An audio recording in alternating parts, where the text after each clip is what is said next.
Oh, camera, there it is. Episode 251. This is the Option Podcast. That looks like Kelly Hayes. It might be, it might not be. Buckle up, people. We're going to find out. The episode starts right now.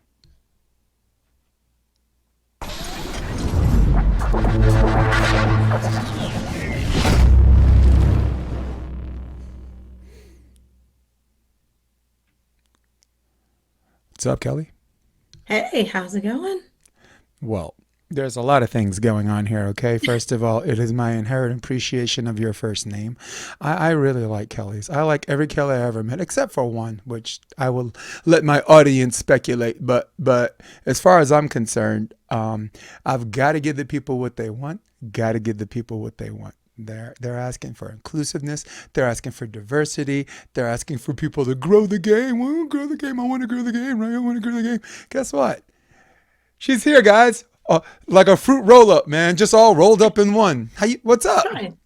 Not much, not much. Like we were talking about like earlier, like just a lot of either work or volleyball kind of this summer. So can't really be too mad about that.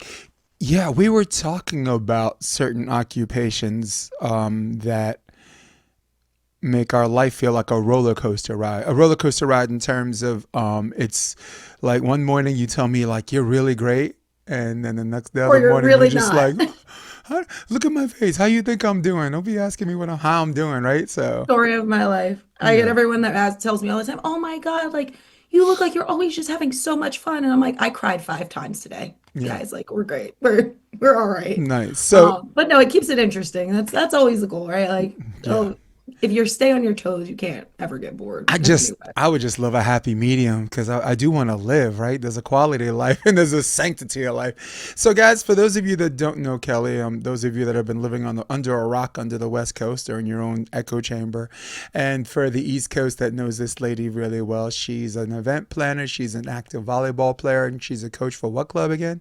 Because Garden State Elite what's it called again? Garden State Elite over Garden in State Mine Hill, Elite. New Jersey. Nice, cool, Yeah. man. What age are you doing this year? I'm not coaching this year. So the last 2 years I coached was 17 open Uh, and 15 open.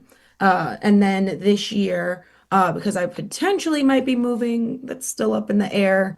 I didn't want to coach this season because I just didn't find it fair that like I could potentially be there for the beginning half of the season and then got to say, hey guys, I got to go.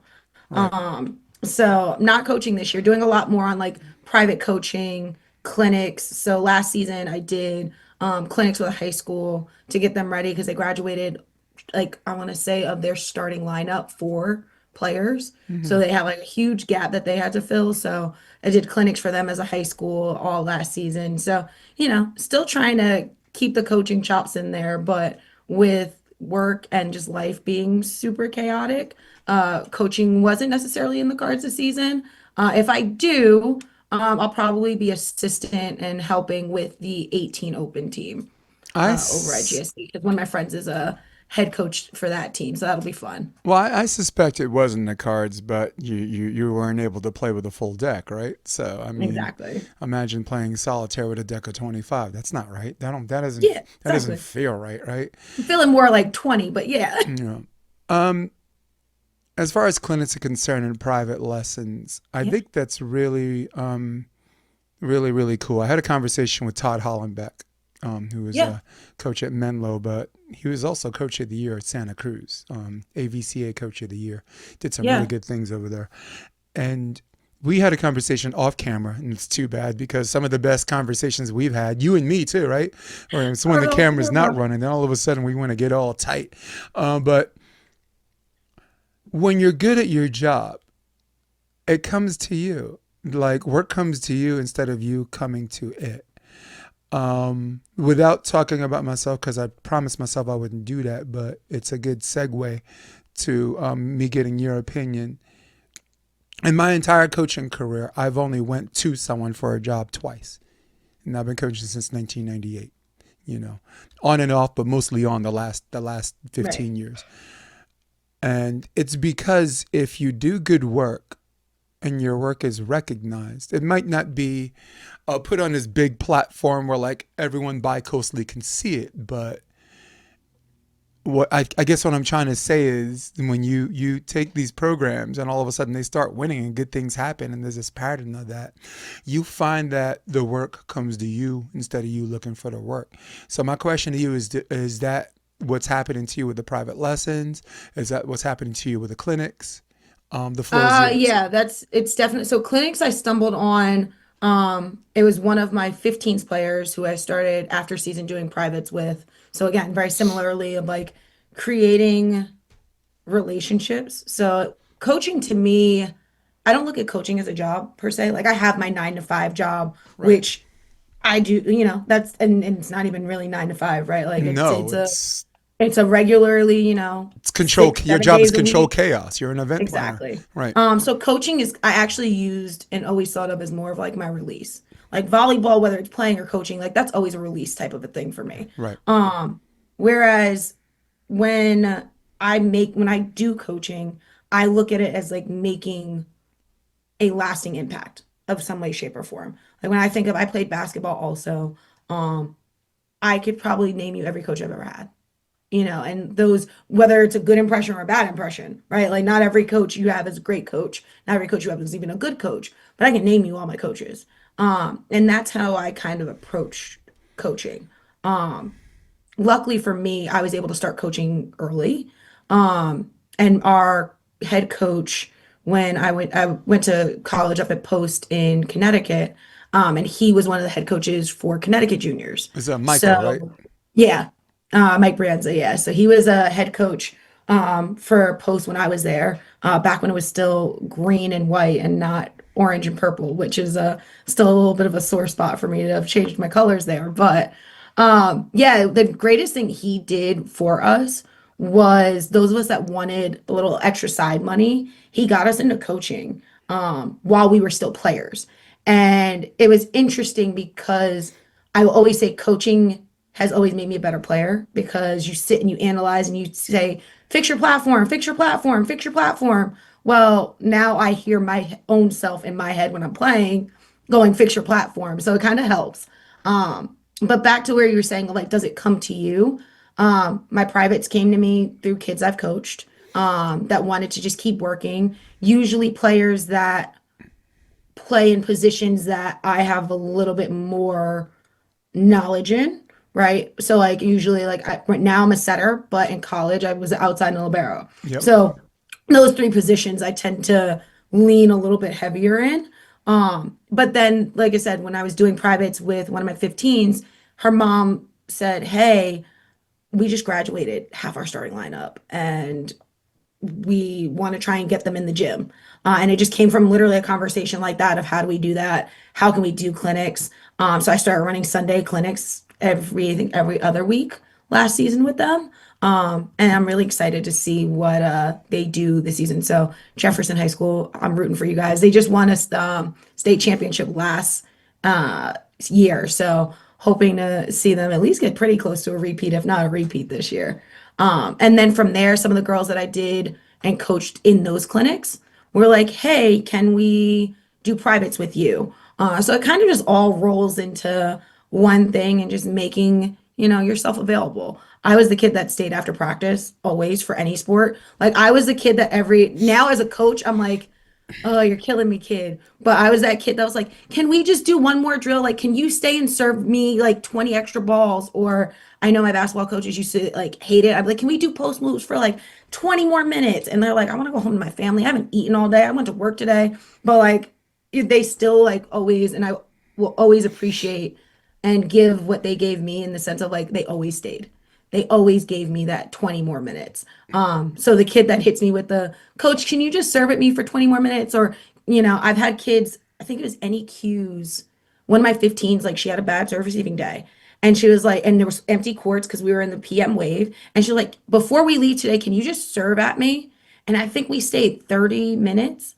And so she passed like 4 ball cards worth of balls after playing an entire day. And like, coach, I'm tired. And like, I think it was like 10 o'clock at night. Like, I want to go to bed. We have to be back here at 8 a.m. But that's the hunger. Like, if you stop that, then what are they doing it for, right? Like, if I tell you I want you to work as hard as you possibly can, and then I tell you no when you want to work as hard as you possibly can, it's so contradictory. But yeah, that's kind of the it coming to me piece of like just creating a safe space to learn is always where I like to live in as a coach. Like I want you to feel safe to make mistakes, safe to ask questions, because you don't get anywhere about it. Like I always tell girls like it's gonna when we change something that they do, it's gonna look ugly before it looks better.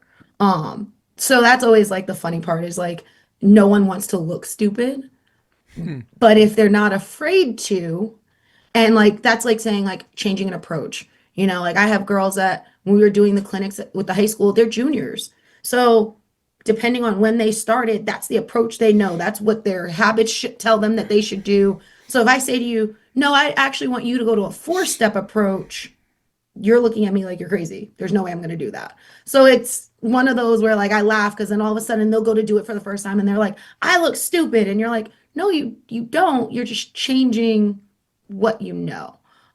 So creating that safe space to be comfortable being uncomfortable Right. before you get really good at it. I really like the prime example you use where someone's changing their steps, right? And they're doing something. They're graduating, maybe, if I may or not, right, Yeah, from something you as a coach feel it's going to make them better. But um, going from one safe space to the other is awkward. Going from one safe space to the other does kind of make them feel stupid because they feel like they're not doing it what they perceive to be right.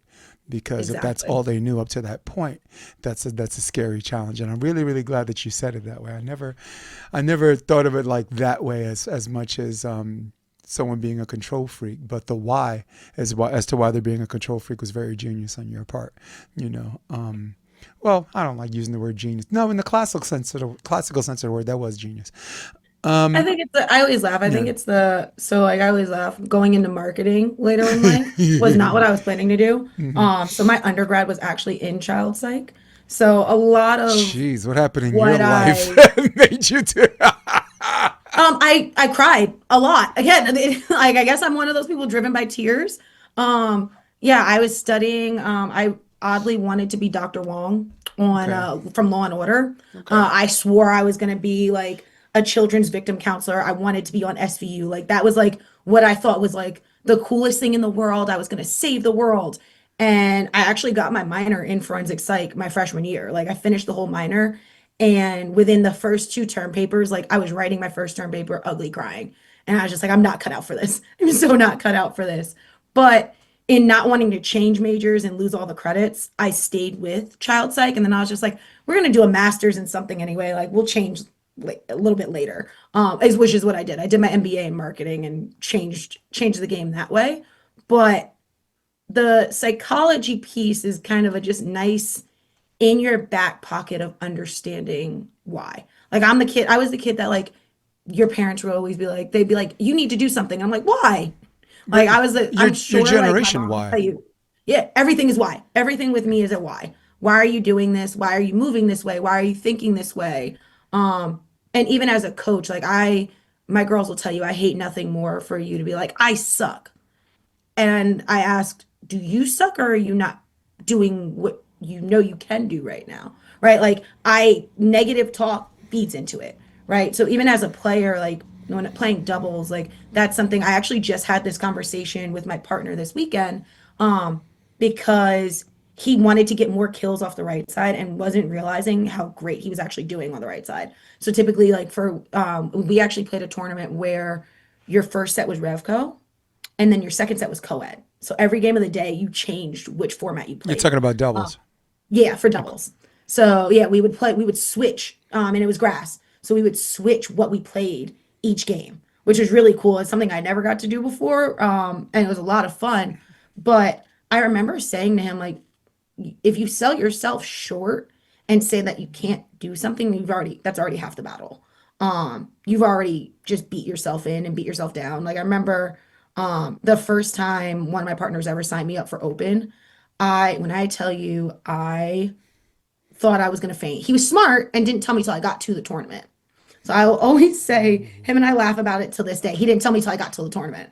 And I think it was like one of those, it was a massive jump. Like it was from A to open. Like I didn't like go anywhere. Like, I went straight from A to open. And I remember he was like, yeah, the night before he was like, I signed us up for double A. And then I got there and he was like, yeah, we're playing open. And I was like, what do you mean? Like open? Like there's nothing else. There's no, got it. And I'll never forget when I tell you I shit the bed. Like I I couldn't, as a one of my coaches loved to phrase it, I couldn't pass air, and I was outside. Pass Like gas. it was horrible. And I remember a guy walking up to me, and he said, "I serve harder balls at you in pickup Right. that you pass."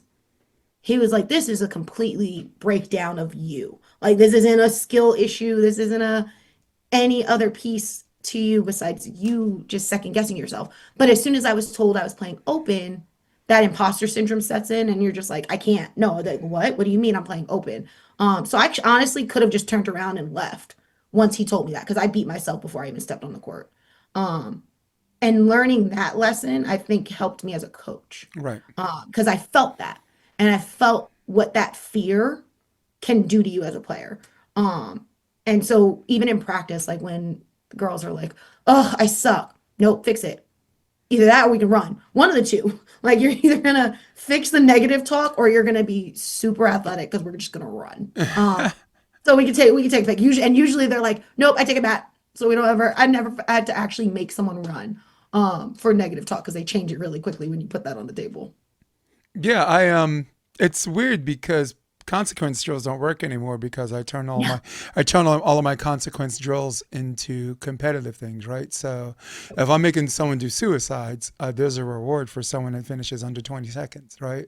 And Yep. now what was supposed to be punishment, I got kids saying, "Can I do it again?" And I'm just like, "No, you can't do it again. We have to move on, right?" So I like what you said in terms of um the mental, right? Because we as coaches, and I must have talked to at least five different coaches about this on the podcast. About, you'll love this one. What percentage of the game do you think is mental? I asked like 10 different coaches, right? And some of them said 60, some of them said 7. Of course, you're going to have a whole bunch of people that have this heightened emphasis on the mental. So they're going to say 80%. Oh, it's 90%, right? And then like these ridiculous numbers, right? But we all agree that any coach that you ask, before I go on, any coach that you ask is going to say more than 60%. Do we agree? Right? Before I get to my next part? I will. I would probably say 60 would be my max. Yeah, Because at I the end of the day, 60, like I but can every coach a I lot of talked to though, 60 was their minimum. yeah, no, I would say 60 is my max. Because at the end of the day, Hmm. like I look at things where also I'm very much so a realist, right? Right. Mentally, I can be as strong as I want to be, Hmm. right? And you throw me on a court with a girl that's 6'6", Okay. guess what? Like there are pieces of the game where physicality and like what you are, right? Right. Like in a matter of like I'm not a middle at 5'7". Okay. It's and then that's just the reality of it, right? But also it's okay of being realistic of what your skill level is too. Right. Like we Well, progress differently. So like I think sometimes the mentality, like I've also seen people fail mhm. being overly confident in their skill. So the mentality can also let you be like a letdown, right? Like I've seen girls where I think I am so good because I do privates with 5 different coaches, and I watch volleyball all the time. I consume volleyball all the time, but I'm not progressing necessarily as fast as someone but this else. is the point I was trying to make, right? Of all of the coaches that make the assertion that the coaching mental or the game is 60% or more mental. My next question was this. My next question was, how much do you implement mental training in practice? And it's like crickets, like none of them. I'm like, so what you're telling me is that it's more important to conquer demons from the neck up, because the physical doesn't matter if you can't, which is basically we were apart, but we came full circle Yeah, back to yeah. that same common denominator, right? That's why I let you go on, because I think it's a great It was podcast. I done think the it's a great same way. podcast. And I found it fascinating that people, like coaches, longtime coaches, some, in many cases, full-time coaches, don't Yeah. do enough things and drills that challenge people mentally, that prepare them for tight game situations, right? Yeah. You were just talking about playing someone that's 6'6", right? But at the end of the day, if you think about it, every point you score is the value of one. You're okay, right? That woman, she can Exactly. block you straight down and humiliate you, right? And then go back to the service line and miss, and they're both worth exactly 1 point, right? And they're human. And I think Yeah. that's one of those, like, Hmm. I didn't realize it's a little different in the younger years, right? Right. Like in the younger age groups, that physicality is what it is, right? But when you get to those older age groups, or even in college, right?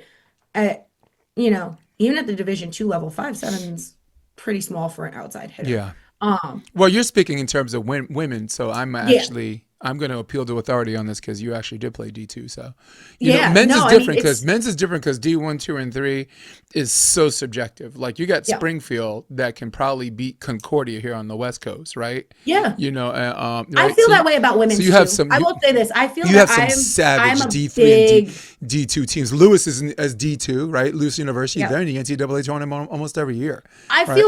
I'm very much so in so agreement with you though, and I But actually have women's is noticed this in different, my adult life. right? But even in like, granted, unless you're like in the like in the Nebraskas, in the like in those crazy huge D1 levels, yeah, all right, we're not touching you, No. right? That's a whole elite level Well, they're on its different tiers, right? So right. go ahead. But you have some low, like you have, and that's what I even like when I'm talking to my girls on recruiting ages, right? Like when I talk to the girls about recruiting, I want to go D1. Okay, you want to go D1, like realistic D1? Because I think there's some D1 schools you could go to. Hmm. Or are you telling me you want to go to Nebraska?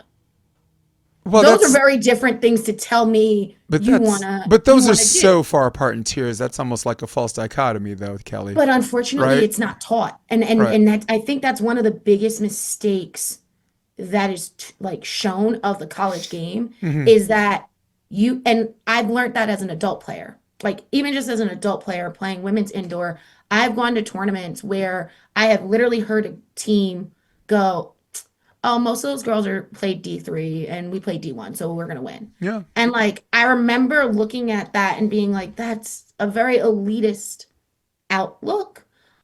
And I remember my teammate at the time being like, I played D3, but I was a D3 All American blocker, Hmm. All American at that. Like, so yeah, you played D1, and like, even when I talk to girls about recruiting, right?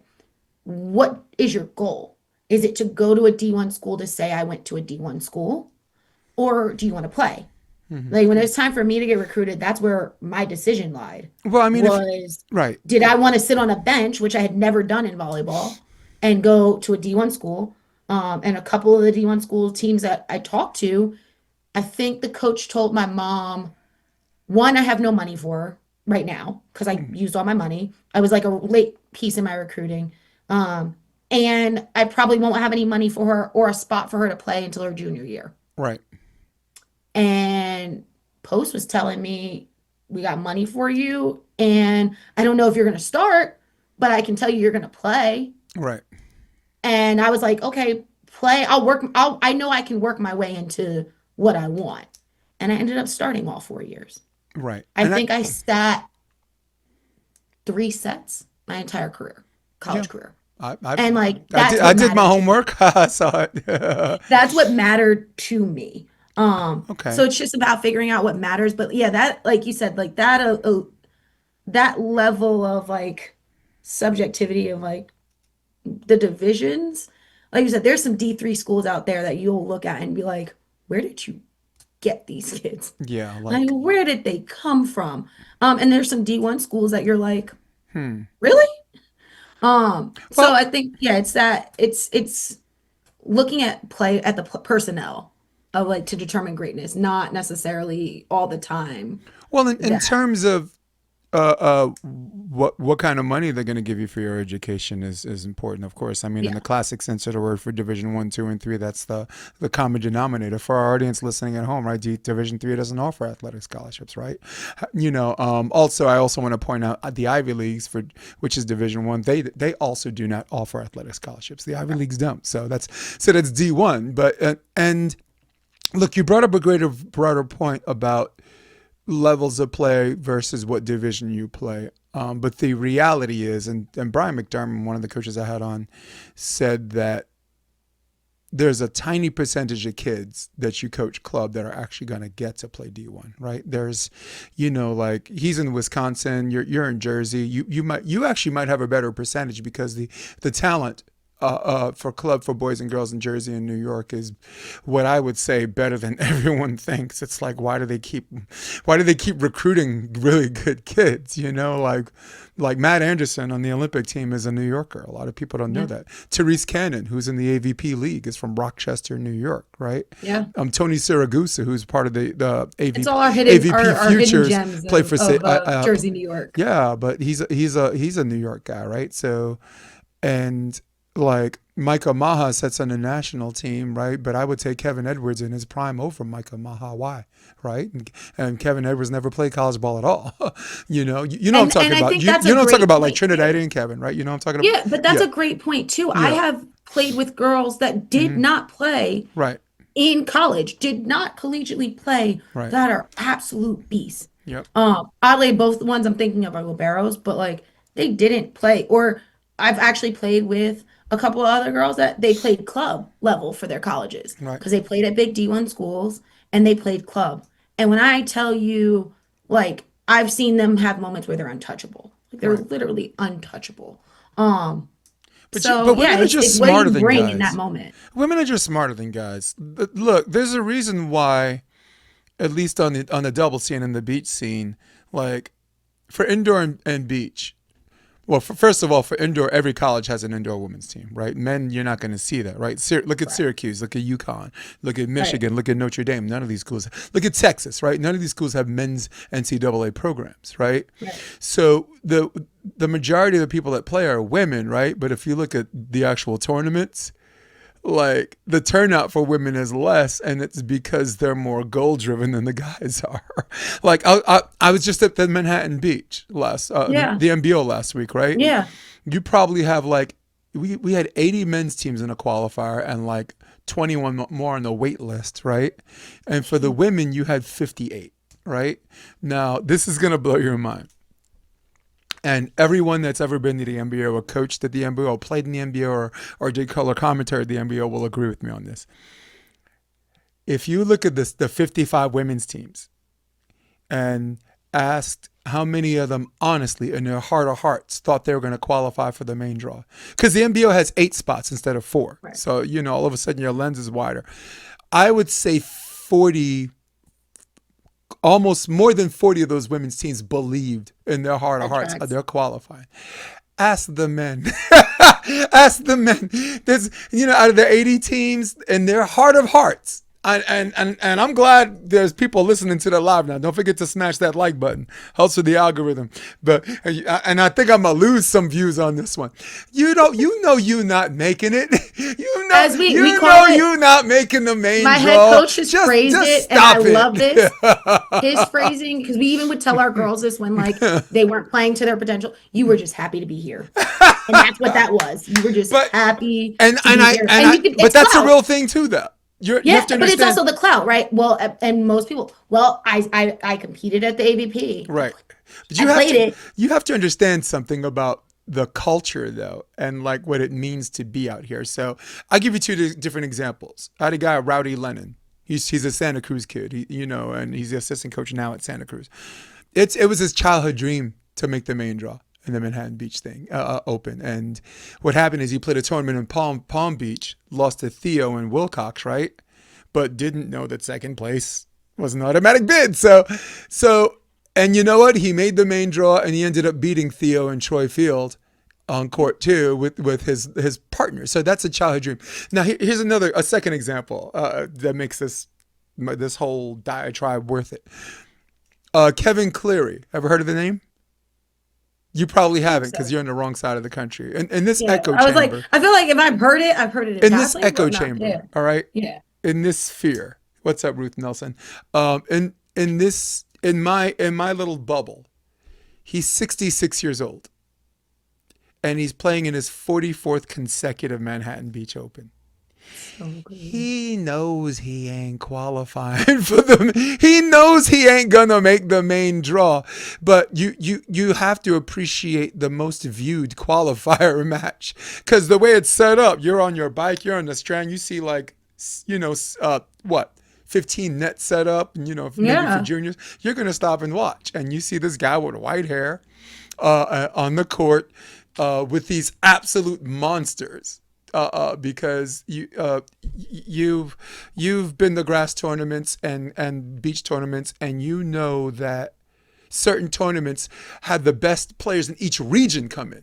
Right. So the Manhattan Beach Open is Pottstown Rumble winner, not in the main draw, don't have the points, right? Right. Wapaka winner, not well now. I mean, that's an automatic bid, but I'm like people Yeah.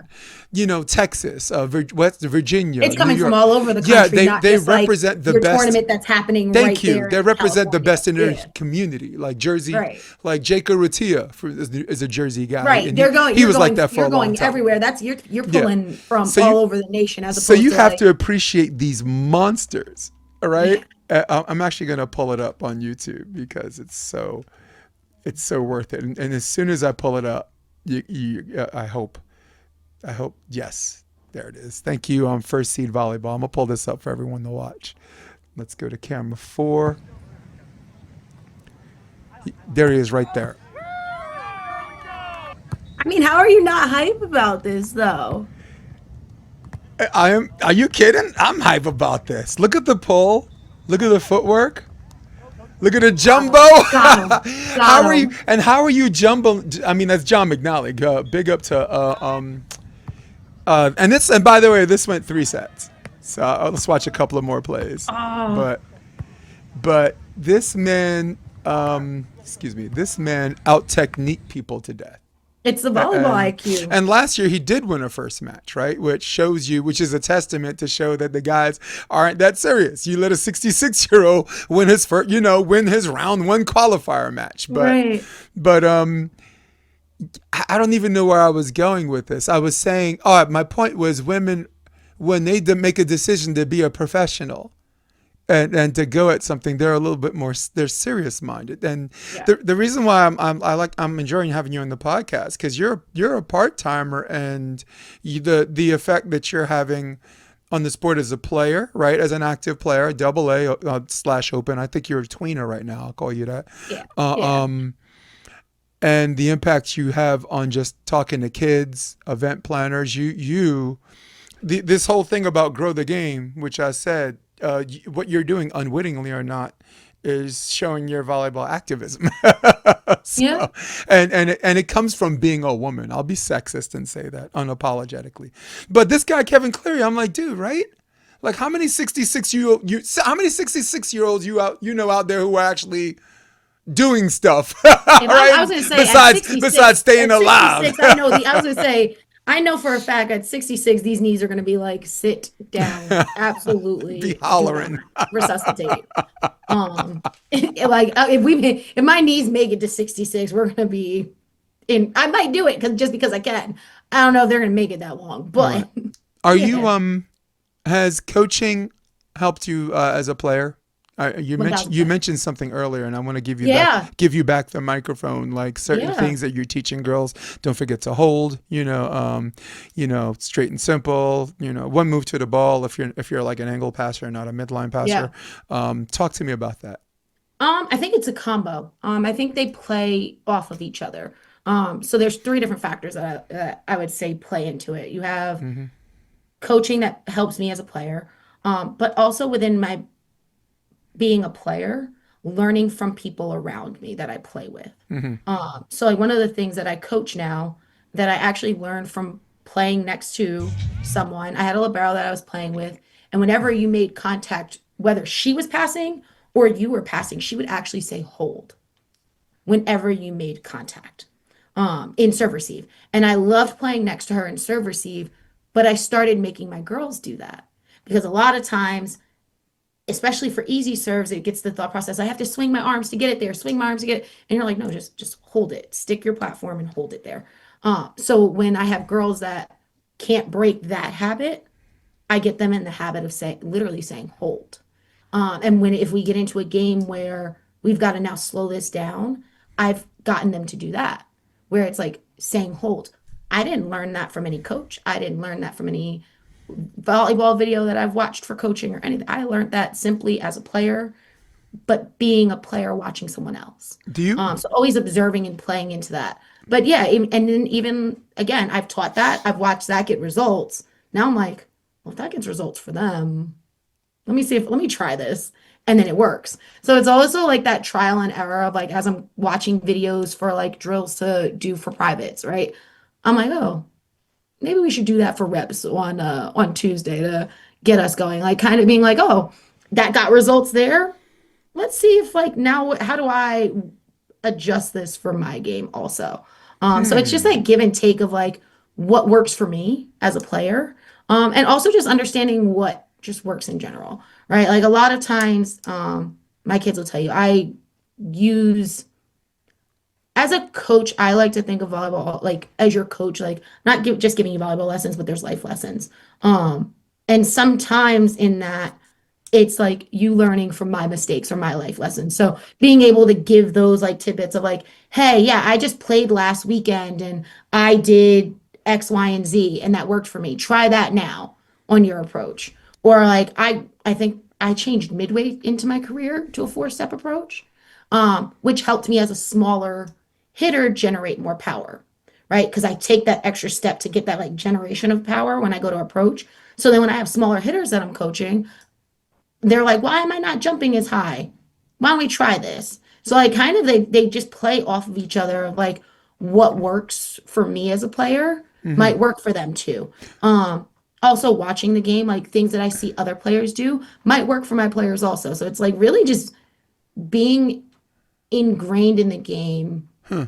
from a holistic All standpoint right. Let and me then seeing what works in those let, ways. let me bust in a little bit since we're talking shop and we're actually talking coaching. Yeah. And there can be a comparison and contrast between our coaching styles, which I think is going to be actually colorful. What was your why as far as changing your three to the four, or why you think it works for your players? Like Yeah. this, I'm not. I'm not testing you. I'm just saying we got. Yeah. I mean, I'm some just of my saying players we timing got wise no, but we got need an three. audience that's inherently curious about this. Yeah. So let's do Yeah. that. My changing it was Oh, sorry, one hold up. patient. Ruth Nelson. Oh, Hi, what's up? My Hall of Fame. Congratulations on the Hall of Fame, Ruth Nelson. All right, cool. Sorry. no, you're good. My changing it was for several reasons. One, I changed it probably going into my junior year of college. Mm-hmm. And one of my coaches I was working with changed me to a four step. And changing that was because one, I needed more patience.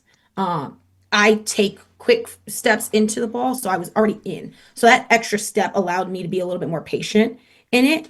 But I also was taking the same small hop that you take on that first step of a four step. Right. I was taking that in my three-step approach. So I was actually slowing myself down because I was taking that bunny hop anyway. So it Okay. was just adding what my natural quirks were as an athlete and changing it into to fit that. Which is why some players I have are too slow to the ball. So I Mm-hmm. would never tell them to take a four-step approach because they're going to be late. So it's always kind of just watching what the natural body mechanics are I for think for, me I to think for change that. OHs, it's to me it's almost prerequisite to playing the position. This is just my biased and not so humble opinion.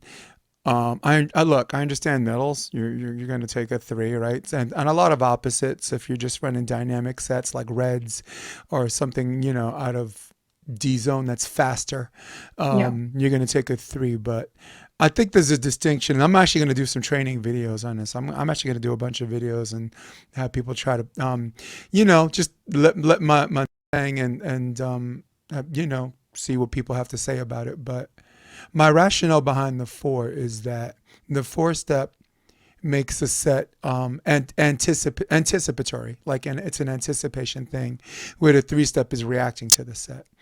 And there is a difference between reacting and anticipating. Anticipation comes with a flow and a rhythm. Reaction is waiting to see what it looks like and then responding accordingly, right? So I always thought for outside hitters, a three step is more reactionary, and the four step is more anticipatory, which, by the way, I don't even think is a word, right? And for YouTube trying to subtitle this video, I apologize. But and that's what I get. Like you're I think it like also depends on like the personnel of for the everybody setter. for everybody at home, like right-handed hitter, three steps is left, right, left. So basically, what we're talking about, instead of left, right, left, we're doing the right step short and then left, right, left. So some people use that first step to go short and then go whatever, and I support that, because what happens is you make that step, which, by the way, it's supposed to happen the exact same time the setter touches it. So you're starting your four the same time the same time the setter touches it, because it allows you to slow down if it's too high, it allows you to speed up if it's too low, and it allows your second step, the right, left, right, to go left and right if the set winds up left or right. I'm physically going to do a video and show people what it looks like, because I do this all the time for juniors, and everybody kind of gets it, and the parents who sit into it are like, huh, that makes sense. So I I think it also, also yeah, depends on the setter. So that's also like where that's what I'm if saying. Are you're, you gonna yeah, react to the setter, or are you gonna have a setter hitter relationship that or allows that to be do you have a setter anticipation? that can't? You know, it's also understanding your personnel. Right. So sometimes that your setter might have a window that's really all like they have one type of set that they can give you, and The that's four it. step is Especially for specifically for juniors. people that can't set. Well, especially for junior, right? I mean, you think of like, especially for me, like coaching 15s, right? Where Okay. they're learning to set. Sometimes consistency and teaching consistency in a certain type of set is the best you might get, Right. right? In the sense of, I always like to like, I'd always laugh, like girls always like, what plays can we run? I need you to do the basics right first. And in teaching that, like a four ball might be my one setter's go-to ball. My other setter might can only run a shoot. Mm-hmm. Well, now I need to adjust my outsides. If my setter has kind of that quick release and she's kind of doing the and more so again younger age groups where it's like just get it out of your hand.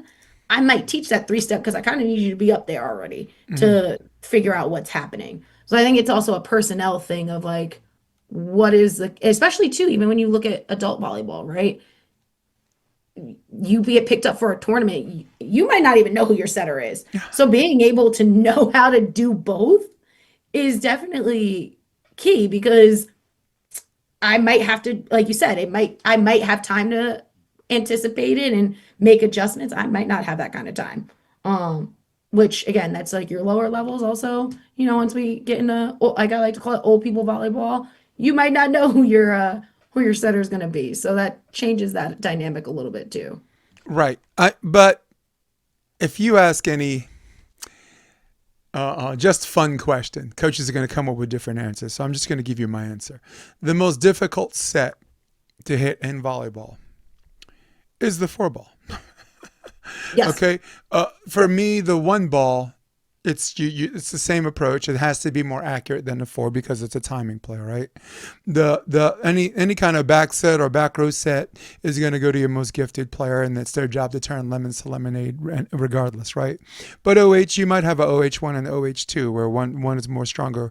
Offensively, and the other one's there from the better ball control person, and maybe the serve receive rivals out of the libero, right? And when you're out of system, the set's probably going to come to a 3-person block, and it's not going to be the best set in the world, right? So it's one of those things when you're in system, it's this rock star position because you're the recipient of an in system play where the middle has to stay with the middle and you're one on one, but it's not all that glitter's not gold. Yep.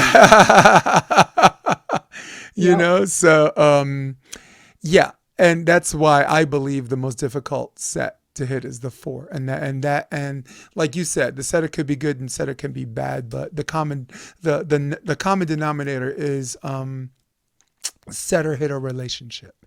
It's either, if you don't have one, it's going to be more difficult, and you do have one, even if they're not a good setter, Right. you're gonna have a lot of success. Yeah. I'm a I mean, former, I think goes yeah. back that also the four ball goes also back to what we started with on mentality, right? Hmm. Like so for me, a four ball is the hardest ball to hit because my brain is going to get ready to calculate how many different ways can I hit a four ball? Hmm.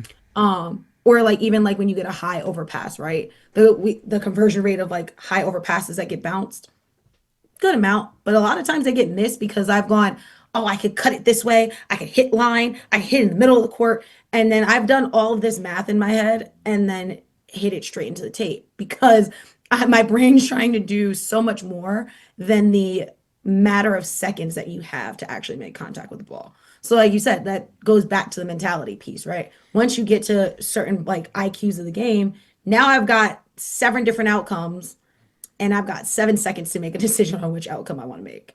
So for me, Yeah. at least personally, that's also why a 4 ball is not a ball I particularly like to get set because I think way too much on what Yeah. those options are. Well, as an OH, it's more about vision and visualization, right? Where like a setter, you're just trying to look, react, and set because the last thing a setter wants, like, is one of the biggest weaknesses and challenges of a setter is if a hitter hits the ball outside or the hitter gets blocked. It is our animal impulse to think about the quality of the set that resulted in the missed play, right? And sometimes that relationship makes you think less, right? Like we were talking about Pat Dietz, right? Patrick Dietz. Yep. What do people? Just a little synopsis on Patrick Dietz. He's the assistant coach at NYU, but what a lot of people don't know, he was AVCA or a NECVA offensive player of the year in 2000. He's a humble guy. He doesn't share that stuff. So that means that the amount of volume he got as an outside hitter, the volume of sets, were like comparable to someone that had like 36 matches, you know. But anyway, if Patrick is playing, because he's a Jekyll and Hyde guy, if he's playing a game where I set him a ball that drops inside a little bit, but he drops his shoulder and hits it straight down, guess what? I'm not worried about the quality of set, and I'm not worried about my delivery because now I'm playing looser. And if you're any kind of good setter, and if you play loose, then your sets are going to be accurate, right? But however, if I set the ball inside and he hits the ball out, and he comes to me like it's got or it's got to be higher, it's got to be more this way or whatever. So now, now that's something you got to work out. And most setters want to set that guy right. Most setters want to set that guy the very next play so they can move on with life. So Right. whether Pat got blocked or whether he hit it out, I'm always gonna go, even if the It's other called team I knows call it that. the redemption. That's a Yeah, for both me and the hitter, right? Like as a setter, I'm gonna let you redeem you yourself, got a let me 25 feel point game. You got to get on with yeah. life. You have to get Yeah. on with life and Let running us an both be offense, able to be right? like, oh, that was just a fluke. Like we can move on. Now, here's a good teaching tool for juniors. I mentioned something called vision to visualization, right? So I would do a drill where I'd have three girls hitting, and I would either use a setter or I would just toss myself, and we call these 3-person assault drills. So basically, I toss fours, and these 3 girls hit, and after they hit, they cover and then go to the back of the line, and they take like 20 swings each. And Yep. everybody else shags, and I do it, and the next 3 girls, and the next 3 girls. But their focus is to hit it between position 5 and 4. So what Yep. I do is I tell them, look at it, look at the spot before the drill, and if they're missing, I stop the drill and I'm like, look back at it, because if you see what the spot looks like in your vision, then you know what the spot looks like in your visualization. I literally walk up to the girl and I go, vision, visualization, vision, visualization, right? Because people move all the time on the court, but does the spot stay the same? Correct. The answer is yes. So one of my teaching tools is knowing what the spot looks like. And now you're not thinking about your hitting technique. You're not thinking about am I on the way down? You're thinking about whatever you got to do to get to the spot, right? Correct. And once you do that, now we as coaches can do our job because we're not looking at the spot to make sure they hit the spot. Now we're watching footwork. We're Right. watching how they got there. And I mentioned that to you because you're a why person, right? So you're not going to go into a drill where like we need a reason to do this. No, sometimes you go through the drill and you're diagnosing in the middle of it and you figure out your why that way. Right? Yeah. Because in a real game you ain't got time to talk about why they got to go. At all. we got At right. We all. got to go. So but that was one of the things I wanted to offer in perspective as far as the OH, good training for the outside hitter. Yeah. Vision, visualization.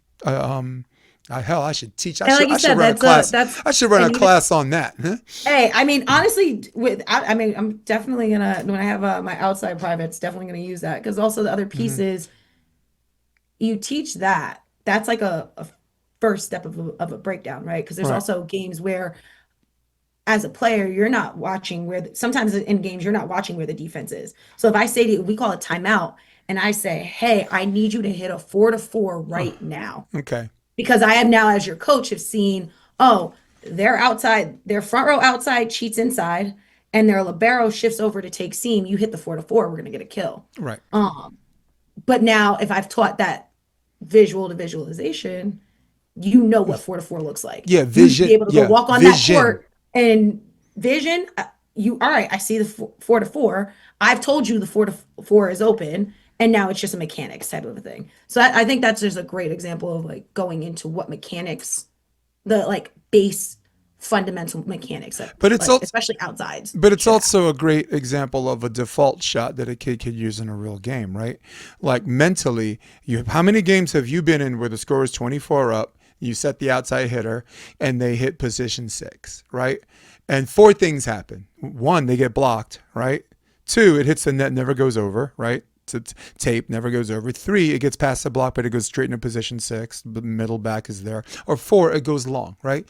Yeah. None of those results produce actually any points unless someone hits the net. And half the time, the girl swings, hopes she gets lucky, begs the ref for a touch. No touch. Now you're down 25-24, and now she doesn't know what to do. In the next play, she's probably going to tip, and the other team's going to see that coming. So vision or visualization helps you cross-train your players. Like if they don't know where to go and they don't have the court vision because they're hitting an out-of-system set from here instead of the net here, they know that they're going to get the drop here. They know their worst case scenario is it gets blocked, but it gets covered. It gets blocked, but it falls on their side. It goes under the block, but it drops clean because the libero is playing all the way over there on the outside, and the girl pulling, left front is not doing her thing. So that's the extended why of the visual visualization, and it's a great training tool for OHs Yeah. because at the end of the day, it's gonna be them, right, to come up with the pass Yep. or the hit. But you So might have to pass and hit right, because yeah. never know. So that also is like that. I think that's another piece of like one of the problems I know younger players tend to have is that transition, right? Mm-hmm. So if I've passed a ball and I now have to get into a space that I can take an approach, Mm-hmm. well, if I didn't do the footwork to get there, then they go into panic mode, right? I didn't get far enough back to take an approach. I might have to just take a two-step approach because I didn't get back in time, but you can still make a play, Right, right? So like you're not giving up that free point of just like you said, oh, I didn't get back. A lot of times you'll see that I didn't get back to transition. Now I'm going to tip it because I that's my default. Whereas right, you can still be it's learning to be an effective hitter from any scenario, yeah. right? Like creating that vision and that court vision allows them to just be effective no This matter where they and are. it also gives them something that they can do when they're not in the practice gym, right? Because once they understand it, they can diagnose and see how they got there. For example, you were talking about holding, right? Now, I don't know what your rationale behind the hold was. You saw something that worked. Maybe you don't care. It works, right? Which I doubt because you're a Y person. Uh, um, but my rationale is hard wall, padded wall, right? Like if you throw a ball against a hard surface, it's gonna come back the exact same way. You throw it against a padded wall, it might come back the same way, or it might do other things. And holding is a difference is basically the hard wall, right? Yeah. Um, So my why for the hold yeah. actually more is a mind to body Hmm. trick. So even like on the court, I have teammates that tease me. I will give you a novel in the amount of talk that I will give you during a point. But a lot of times, what that's doing is, let's say, like, I see the hitter show tip. Well, if I start to say tip a ton of times, because my body knows what to do on a tip, I will naturally start to physically react to what I'm saying. So, verbalizing what I want my body to do starts to give those cues of what I need to physically do. So, hold is that reminder of like, in here, I know I need to hold my platform, right? But now, if I say that out loud, my brain has to process hold. So my brain hears that out loud it starts to process that. My body's reacting to what I just physically said. And now I'm also going to start to physically prep for that. Right. And it just changes that piece to it. So it's one of those like the verbal cue, allowing your brain to also get into it in a different sort, as opposed to a lot of time reaction time is people watching and then reacting. Well, if I start to say what I need to react to, ideally, and the goal, it doesn't happen like this all the time, but for some players, if I say it, I know for me as a player, if I say it verbally, my body will start to react to what I'm saying and seeing because I'm hearing it. So it's the same way as if, like, as in doubles, for example, if your partner tells you swing cross, I heard cross, I know body function goes to go cross, right? I said hold. Now my body function is starting to tense up my shoulders and my arms are starting to lock because I know I'm prepping to load. Well, holding on it from a physical perspective, not psychological, allows the player to self-diagnose and figure out how they got there, right? Yeah. Some of the best players I've ever seen, if they miss a dig or a pass, I literally see them step off the court, mimic their motion, right? All over again, and then step back on the court. And actually, the first person I'm thinking right now is Miles Partain. Um, Ex-indoor player, but now like beach phenom, Olympian. But he was MPSF Player of the Year at UCLA. He's known as a beach player, but what a lot of people don't know, he's a killer indoor player. And I would literally see him step off the court, and his supercomputer would simulate it all over again, right? So holding from a physical perspective, when you hold at the end, and whether you get it You or can see miss it. it, you can hit the rewind button and see how you got there from the end to how you got started. So it's a good teaching tool for kids to self-diagnose, right? But again, for the ball purposes, when you hold, the ball has more hang time. And this is why when you see people hold their platform and pass low, the ball still stays in the air long enough for the set to get there. Right. It doesn't have a fast up and down drop. Where if you do other things, it might do the same thing as a whole, but you invite my It's a point is, physics. well, It's no, it's the physics side of it where like if your energy is meeting energy. So if I well, meet that's the the physics parts. ball with more, Yeah, but that's the physics parts. I'm talking about eliminating the worst case scenario, right? So gotcha. so from the physical part, we get that it stays in the air, hard wall, padded wall, and we could go all down real science to bro science, right? It's true, bro. But from the psychological perspective, it's a really good teaching tool. Like if you go into a passing drill, right, or a digging drill, and let's say you assign this person hold that one, whatever, they can get their ass kicked the entire practice, but still leave with, I left with this, right? I did that. I was passing twos or like ones because my platform was doing X, Y, and Z. Well, not that. It's that you can shank a bunch of balls, but you left with a teaching tool that's going to help you next practice, right? And Right. so, And that's that uncomfortable piece, right, right? Like that's where we were talking about, like that's ugly before it right. gets Here's better. like, let's say you're trying to teach one move to the ball, right? Let's say you're a coach that's an angle passer and not a midline person, right? And someone's in practice just really trying to practice one move to the ball, and they're not getting good passes because they're working on this one thing. So whether they're getting good passes or they don't, the common denominator or the net result is the same, par for the course. They're leaving knowing they learned something, right? They're not in practice getting a bunch of good reps, so they can feel good about themselves. Because will that make them a better player? Yes, but maybe not. But maybe not. Not in the long You term. understand how it Not, invites the other? Yeah, yep. and it's weird because and again, coaches out there, you got to make that decision. Because if you're a midline person, you're not going to teach one move to the ball, because midline in the classic sense of the word is two moves or more. So If you don't know more. yeah, I wanted to just do this crazy leap off the cliff from what we're talking about. How did you get started with volleyball? What made Gym you play class. Why volleyball? What started you?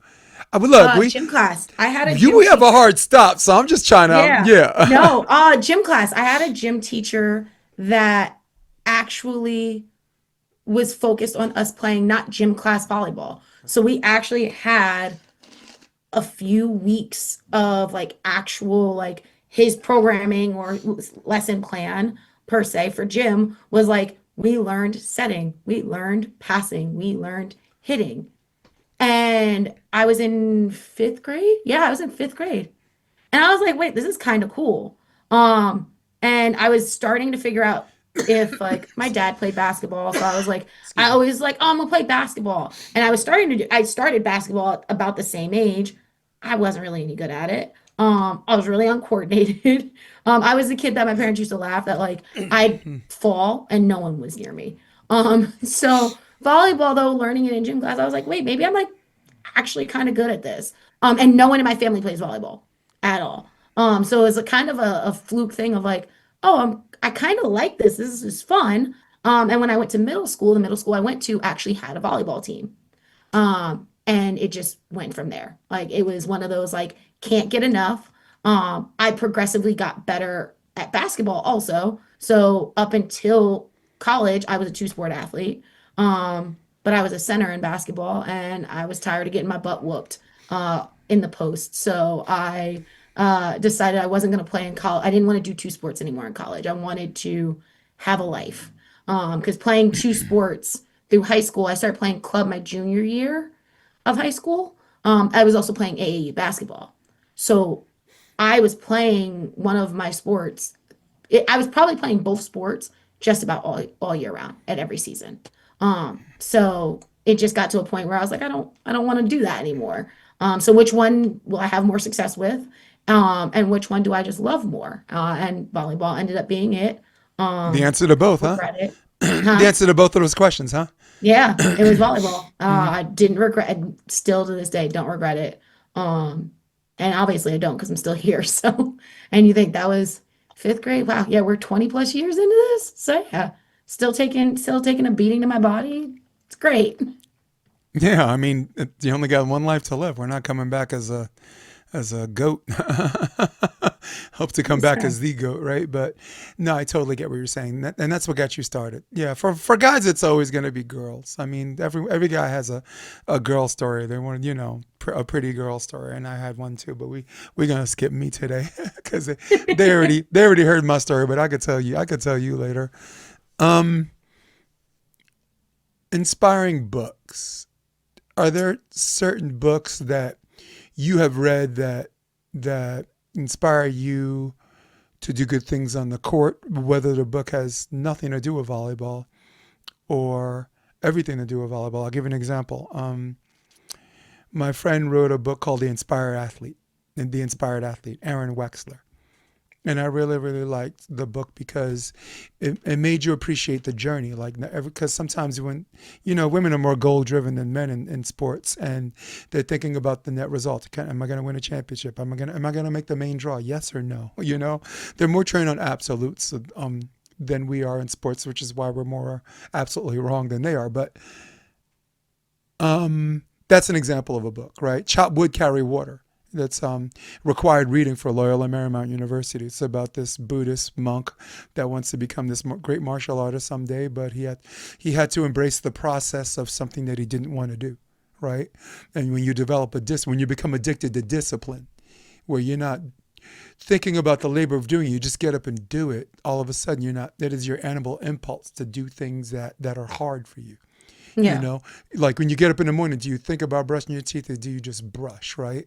You just Right. brush. So if You you just can brush. take that discipline of an animal impulse to just do things that are harder or tedious than others, then you become the fire instead of being consumed by it. Right. So No, uh, that's so yeah. I'm sitting there going off on books, but I wanted to get to you and maybe you can Yeah. get that. Confessionally enough, I'm not a big reader. But I am it's interesting. I'm not a big reader in the sense of like physical books.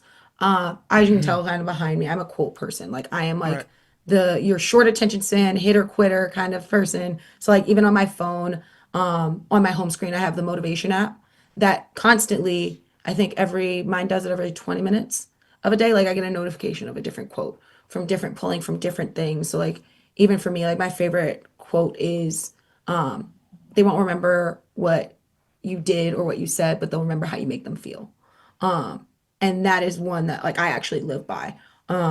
Is that we don't as humans, like most of the time, you might remember what someone said, but you'll remember did that saying or did what they do make you how did that make you feel inside. So it's one of those like where, like I said, even this, I think on my wall I have one that says, if you can't change the cards you're dealt, change how you play the hand. That's like kind of my literary intake is just always like these quick quips and quotes and different pieces from that. So yeah, depending on what day you catch me, I might have a different one for you, depending on what the motivation app gave me. But one of the things we talked about, and you did ask me, was also sports movies. So I've I was actually been getting to that listening. next, but go I ahead. knew I got you. I got you. I beat you to it. So that I will say, I'm a big movie fan. Me too. Um, and one of the ones I've actually been listening to this same movie speech since my sophomore year of high school, which is the Pieces with Inches speech from Any Given Sunday. Um, can quote it to you verbatim Game because of that was Inches, right? Fight for every yeah, inch. Yeah. from Al Pacino. So that one funny piece of that movie and that speech, we actually, so my sophomore year of high school, we won non-public for the non-public division for the state of New Jersey. And leading up to that, we were a 6 seed going into that state tournament. Quarterfinals was a 3 seed, semifinals was a 2 seed, and then we played the 1 seed in finals. So we beat 3-2-1 just to get to winning it. And that was think Ariel Scott's freshman year from Penn State, before she was the Ariel Scott. So I'll never forget. We said that quote, that speech. We actually played it on the bus before every single game. And we said it, and like we would literally quote it verbatim and just change when he would say football to volleyball. And we said it before every single game leading up to that championship. And that speech I brought with me my entire career. So any big sports moment I've ever had, I have listened to that speech. I have played it for my girls before most of the like my girls got sick of hearing, especially my first year coaching at GSE. That team, I always say that was a special team that I had. And that was always something that I would do was actually send them sports speeches. But that one was like a regular on repeat that I would send them of just taking in that one. It talking about it being a game of inches, which is football. Volleyball is a game of seconds. You have seconds. But one of the pieces that he makes so prevalent in that speech is that it was the people you did it with. And it was going out there and not just doing it for yourself, for your highlights, or it being, just another game. It was really embracing and enjoying who you're doing it with. And like for me, that always was even in life. Like, who do I have around me to do this thing, this crazy thing we call life, especially adulthood, because it's got its ups and downs. But if you do it, and you're gonna make a ton of mistakes, and he talks about that in the speech, right? Like he's made a lot of mistakes, but he was ready to fight and fight in that moment. But that's kind of an everyday thing, right? Like you're gonna make mistakes, you're gonna you're gonna feel bad, But but can you appreciate that what someone says and how it makes you feel is not necessarily mutually exclusive or binary? exactly. Yeah. So Look, yeah, I that was my separate my favorite one. sports speeches from my sports movies, even though it's very, very easy to find your favorite speech in a sports movie. And Yeah, honestly, and if any one of you guys, if you've never seen Any Given Sunday, that's a much watch. If you like sports movies, whether they're sports exactly. romantic movies like Jerry Maguire, or whether it's a sports movie like one of my personal favorites. Not, I'm a prisoner of the moment, but I might be wrong. But I like Remember the Titans. I love remember the Because Titans. crazy, it's a Disney movie too. How wild is that, you know? And Disney has had some pretty you know, decent sports movies, I gotta say. I I was a Disney Originals kid, I so really, like, yeah, but I really liked it because he took him to Gettysburg and talked about like a whole bunch of people, died here fighting a fight that we shouldn't have to fight today, right? Take lessons from the dead, like understanding how coming together. If you don't come together, you will be dead, like they are, right? You know, Yeah. and I really really appreciate that, you know. And he was talking about learning how to play this game like men and not fight like boys. You know, and he's like, I don't care if you like each other, but you will learn how to respect each other. But once you have, you'll be, I don't know, you'll be ready to play this game like men. But Yeah. but my favorite sports quote comes from a mixed martial artist called Chael Sonnen. And Chael Sonnen said this: "They say losing is an option. That is absolutely ridiculous. Losing is an option, right? That losing is not an option, right? He said losing is an option. Losing is the most readily available option, waiting for you all the time. It's always there when you need it, right?" And he says, us as coaches, when we're talking to players, we want them to understand two things. If a situation's tight, and if you have one of these hangups about failing and succeeding in that moment, just realize two very important things. One, the other team's feeling it too, or the other fighter in this case is feeling it too. And two, it's natural. You cannot go through these moments every single game, every single time it happens like it's an unnatural thing. Look across the net for volleyball, right? Look at yourself. He's feeling it, so am I. Take a deep breath, let it out, right? And us as coaches, we could say, hey, next play, or we can like negative talk creep up in their head, and and it's okay to have that devil on your shoulder and look at him and say, oh, it's you, it's only you, it's you again, it's cool. And that was my favorite sports quote. Do you have a sports quote, or are you going back to you going back to No, no, my favorite Pacino and the sports inches? quote. Hmm. No, that's what like that's like sports movie like go to. I think Right. his favorite sports quote was Mia Hamm. Okay. So the somewhere behind the athlete you become and the hours of practice and the coaches who pushed you is a little girl who fell in love with the game and never Mm. looked back and played for her. God. Ah, what? Favorite one. Wow. Come Favorite one by on. far. I think I had that on my college wall for a long time actually. Oh my God. Because there and that goes back to when you asked me how I started, right? Like Yes. you fell in love with this for some reason. Um Never compete so and hard that you forget why you play. and a lot of times we forget why we do a lot of things that we were in love with. Like even now, there's so many times that as an adult player, um, it's so easy to lose sight of like, why do I sign up to do this every weekend? Like, yes, it's the social piece, right? There is a social aspect to it that we love and we feed off of. And it's that FOMO of like, oh, well, if I don't go to this big Mm. tournament, all my friends are going, I'm gonna miss it. Like, there's those pieces, but it's that adrenaline that you felt for the first time. It's that doing something cool for the first time. Like I can remember, you can remember your first kill. I can tell you as an adult, my first one, like successful one-handed set when I changed over setting. Like those pieces of like special moments. Like I think about now as a setting as an adult, like little Kelly would have been like, what do you mean you're a setter? Like what? And those exciting moments where I'm like, wow, like the me that picked this up in high school and and elementary school at that. Huh.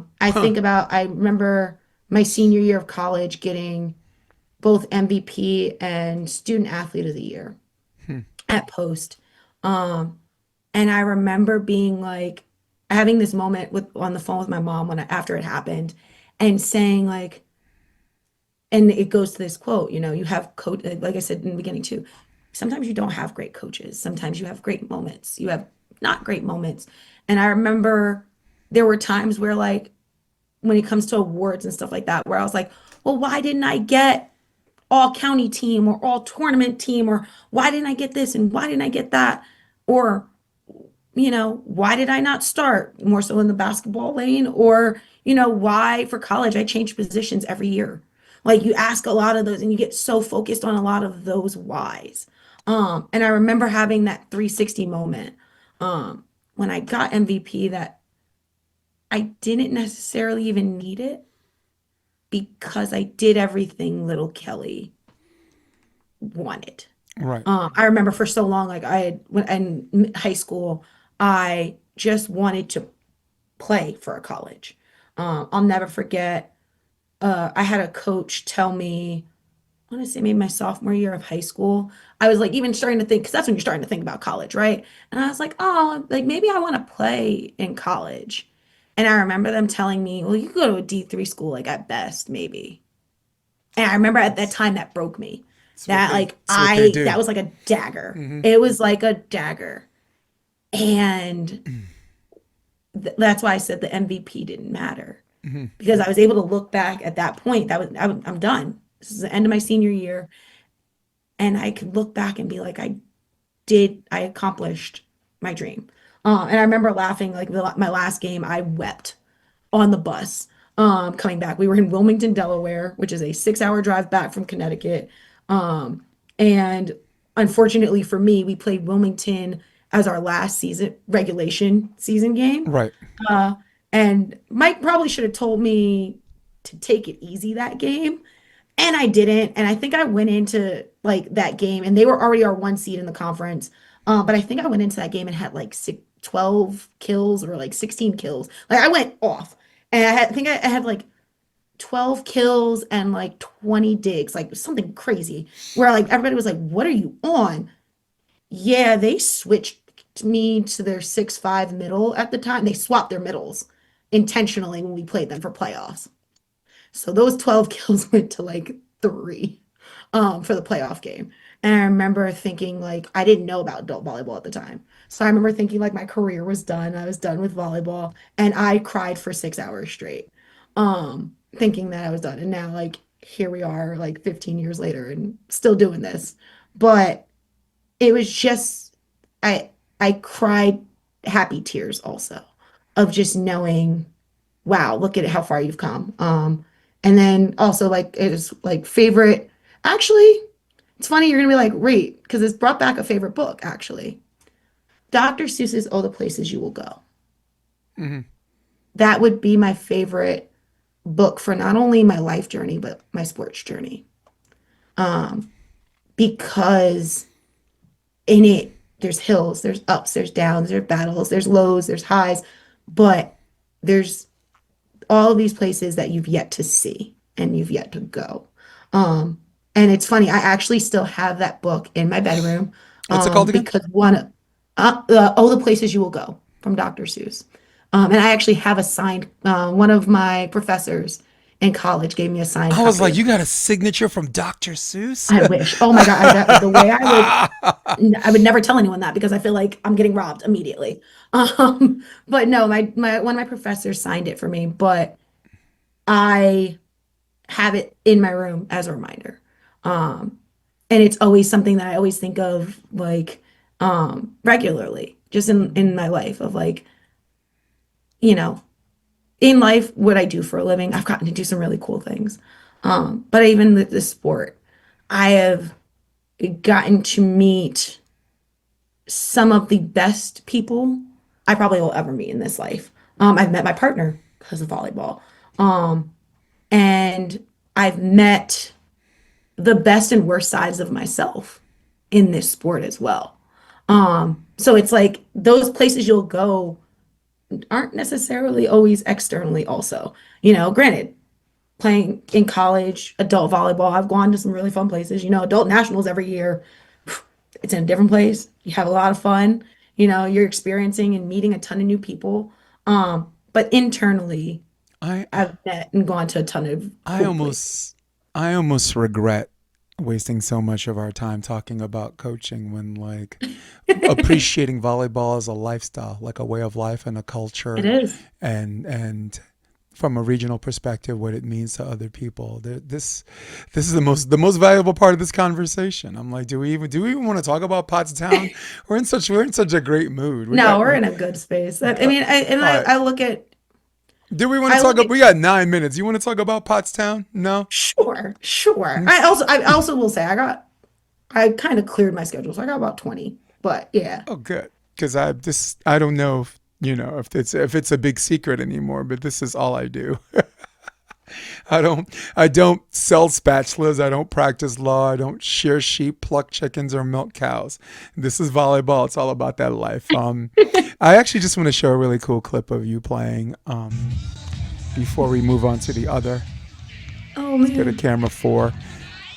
Is that you? No, Yep, that that's is me you. setting. Nice. Is this reverse co-ed? Yeah. Yeah, So this is stupid, open. stupid line. Yeah, this Dumb. is Oh, my. dumbass line. I hate reverse co-ed. Oh, obsessed with it. I will But say. there's not a Um, find me a there's not a woman that hates reverse co-ed. That's just it also depends on the partner. I will say, like, right. my partner who I'm playing with here, Andres, he is, um, we grew up together. We actually started playing in Okay. high school together. And he was one of my first open partners. Um, and when I tell you this was like getting into that with him was just like always a super fun experience Right. that like I can't I you know it's one of those like it's he moved to California, so he moved out your way. Um and it's Oh, one of those where where? I always go like Where? definitely miss him deeply. Where is he? San Francisco now. They Oh, were they okay. he and one of my other partners they moved to near Manhattan Beach at first, and then they just moved to San Francisco. Yeah. Dude, God, I had a good weekend in Manhattan Beach. Don't know if you read my social media post. Oh, I did. Oh, I was very jealous. When people Yeah. talk about FOMO, I'm like Manhattan Beach. Yeah. Going to either that or the sixes Well, is like I on the actually wasn't bucket gonna list. go. What a lot of people don't know is I wasn't gonna go. To me, I think you told me that yeah. actually. Well, Manhattan Beach to me is a vanity project. It's not like a grow the game thing. So unless I'm there with like some peers I want to hang out with, like Jeff Samuels, made the main draw. And he was staying at my house, so yeah, I'm gonna go watch him. Right. But then I got hired by Natalie Miskowski, who played at UCLA, but I was her juniors coach at Endless Summer from age basically for 5 years, ages 12, 13, 14, 15, 16, and Oh 17. man. So, to me, my New Year's resolution was to go where I'm wanted, and two, not do anything for free. I'm not, you ain't getting nothing for free from me anymore. Yeah, like 50 Cent said, I don't know what you heard about me. Uh, um, so yeah, they made the main draw. And then in the main draw, we beat the 6th seed, and then we beat the 11th seed. So we won. We stayed in the winners bracket the whole day Friday, and finally ran into the 3 seed, Kelly Chang and whatever. But they ended up finishing ninth in a tournament that That's still a lot of people, a lot of people didn't even people don't think we even make had. it to that point. Yeah, as a 27th seed, not bad, right? So, Yeah. Ruth Nelson, I see your question. We're definitely going to visit that, but it wasn't my intention to coach at all. But like you, if the job needs you, then you got to go. You got to There you answer. go. You got to go. But that's all I wanted to say about Manhattan Beach. But it's Um, also a relationship. You tied yeah, actually to exactly what I said of like when you asked yeah, me how I got into privates and clinics, right? yeah. Well, That was your because people relationship have with other them. options and they chose you. So Yeah. you go where you're wanted. You But know. even for my kids, I tell my kids at all times, like, I'm never not your coach anymore. Hmm. Just because stopped coaching you for a season, I will always be Coach Kelly. Whether you need Coach Kelly in life or you need Coach Kelly in a volleyball sense. Right. It's funny you brought up Pat Dietz. Like Pat recruited me in college for college and didn't get me. He was at Concordia and I was Concordia. at Yeah. Post. And Pat became my coach as an adult player, not as a college coach. And then became Yeah. one of my really good friends. Like you ask him, he calls me volleyball daughter number one. He's a beautiful mind. I like him. Yeah. I like So the like ways around that's works. where that kind of came from too. But of some coaches stay forever, some are temporary. It could be a season thing. It could be a for it's like it could be a annual bloom type of flower thing where every year you get a nice appearance from. Right. So let's talk about Pottstown. I see this crazy post that says I'm gonna leave this here. Actually, I'll just show the audience what it looks like for like a few seconds. But this is hilarious. I mean, at this point, we can just share a laugh. It's not even like an upset thing. I go to camera 4. I'm gonna leave this here. Smash actually completely out of pocket towards Ian, and I'm not one to call BS. If I see it, it's wrong. It's nothing new for you. Is this the right one? Yeah, so it goes down to the like raise your hand if you've been blocked from Pottstown. Right. You've So been yeah, blocked from Pottstown. Let yeah. me just stop talking and talk to me about why you were blocked. This is I got email correspondence and this and that. So let's I don't know if we blowing some people up, but I mean This is a volleyball Hey, podcast. Look, this is a it volleyball podcast. It would be is what it is. but Ruth It's no Nelson, secret. Ruth It's no Nelson. secret. Before you go, Ruth Nelson, I see you. We're going to talk about Flo Hyman at the end of this podcast because she definitely needs to know who Flo is. Go ahead. But Yeah, no, it's Pottstown. no secret. It's no secret. A lot of my friends here on the East Coast are well aware. I was banned for life from the Pottstown Rumble. For Af life. for life, You for got life, life. life, life in prison. And as I believe someone told me was posted, that would go for my future children too. It's great. It's great. Officers Can't to make it up. officers, enlisted men to enlisted men. Gotcha. Yeah, yeah, it's a, it is what it is. Tell me. But it was a very strange situation in the sense of that year that I got banned would have been my 11th Pottstown. It was something that grass season, Genomius know, is one of my favorite seasons. And I was actually always one of the like biggest like cheerleaders of that tournament, just for the fact of like the sense of community that you get. I loved it. I lived for it. It was like one of those like great. However, if you're not on main, it's not the same tournament, right? So everybody's goal is always to get on main. This Let me stop you. website, Where's yeah, Maine in relationship to where they had other people playing? probably 5 miles or more, give or take. It's driving distance. It's So not so walking you're at the distance. Rumble, but not at the Rumble. Correct. All right, go ahead. Yeah. So like you have the main field, there's an attachment to Benji. it also, and then you have 2 to 3 satellite fields that are in other places in Pottstown, Pennsylvania. So you're in Pottstown, you're just Mm. not at the Pottstown. And there's only a select amount. I mean, obviously, there's only a select amount of space, right? So you only have a certain amount of courts, certain amount of spaces.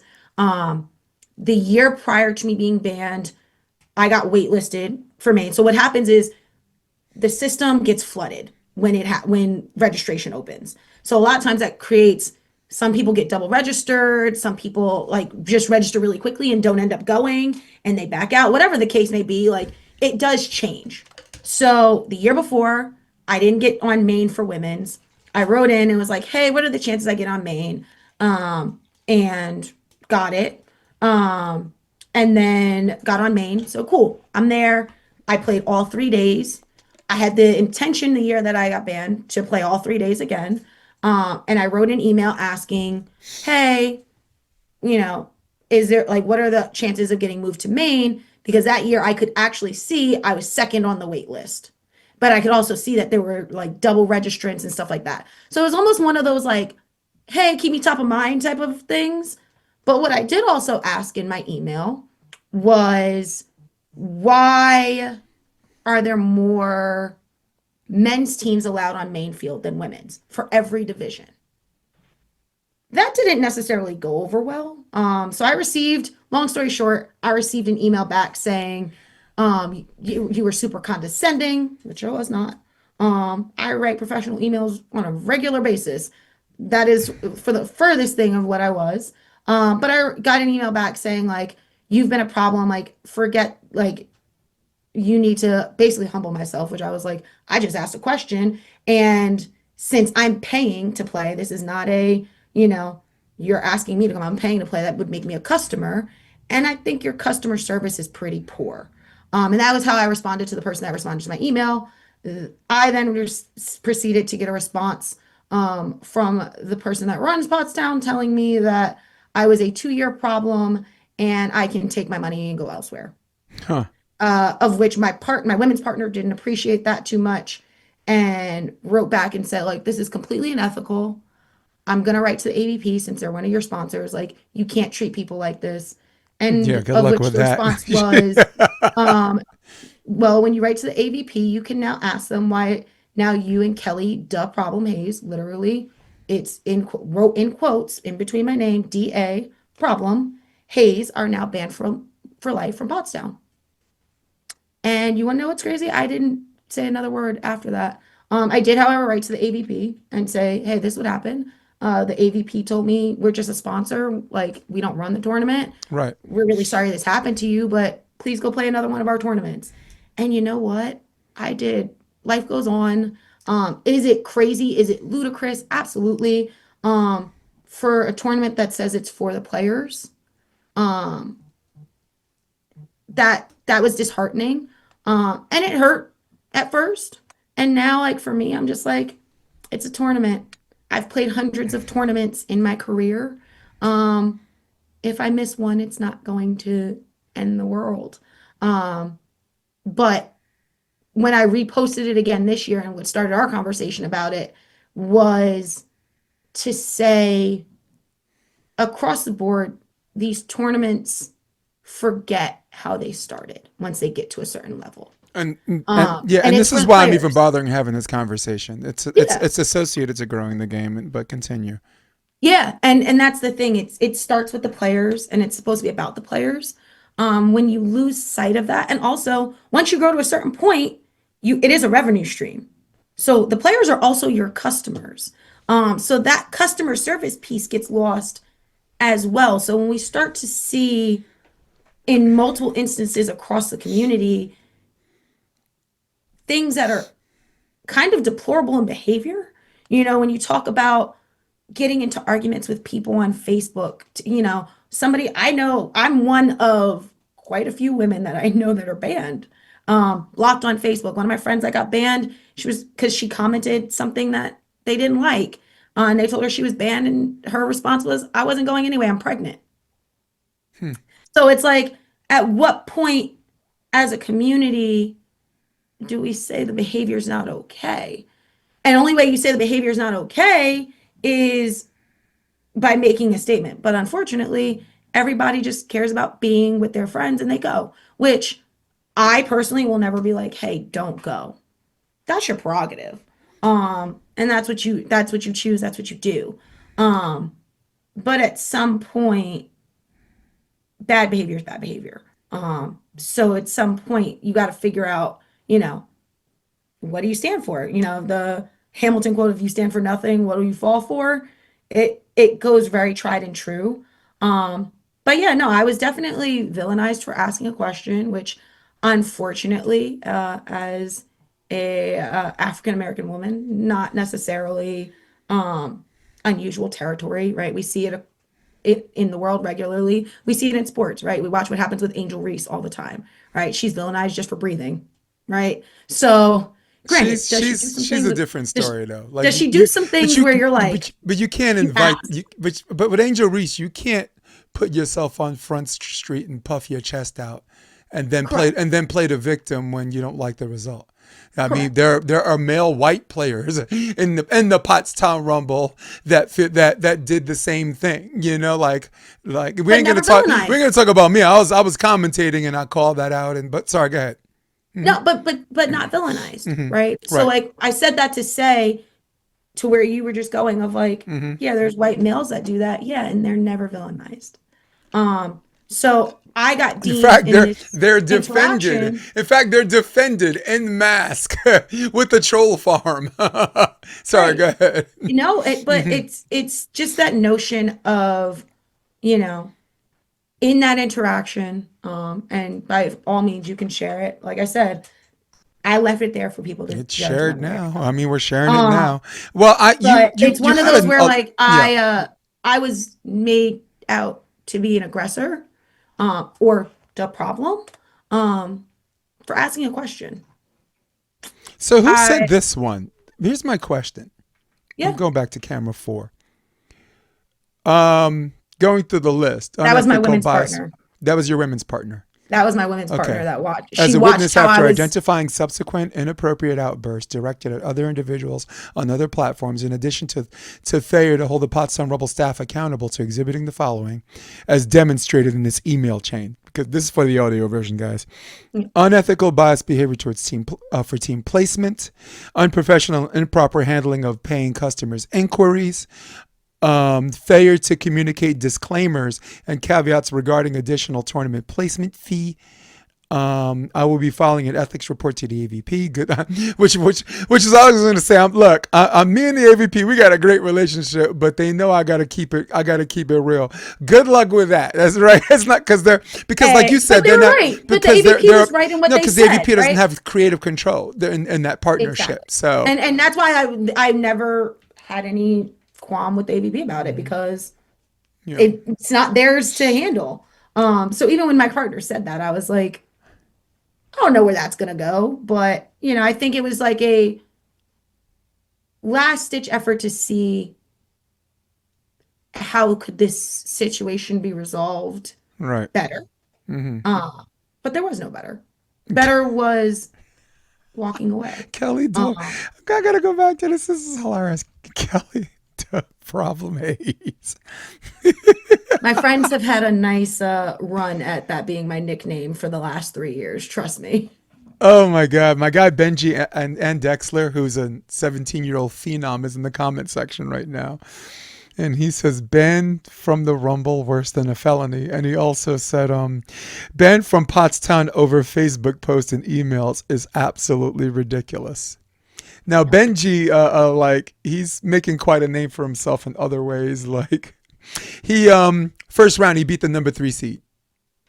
He's 17 years old, and he played open. And the first round, he beat the 3 seed, and then I don't know. Him and Chase Frischman got into it, and Chase Frischman was ready to fight him after the after the match.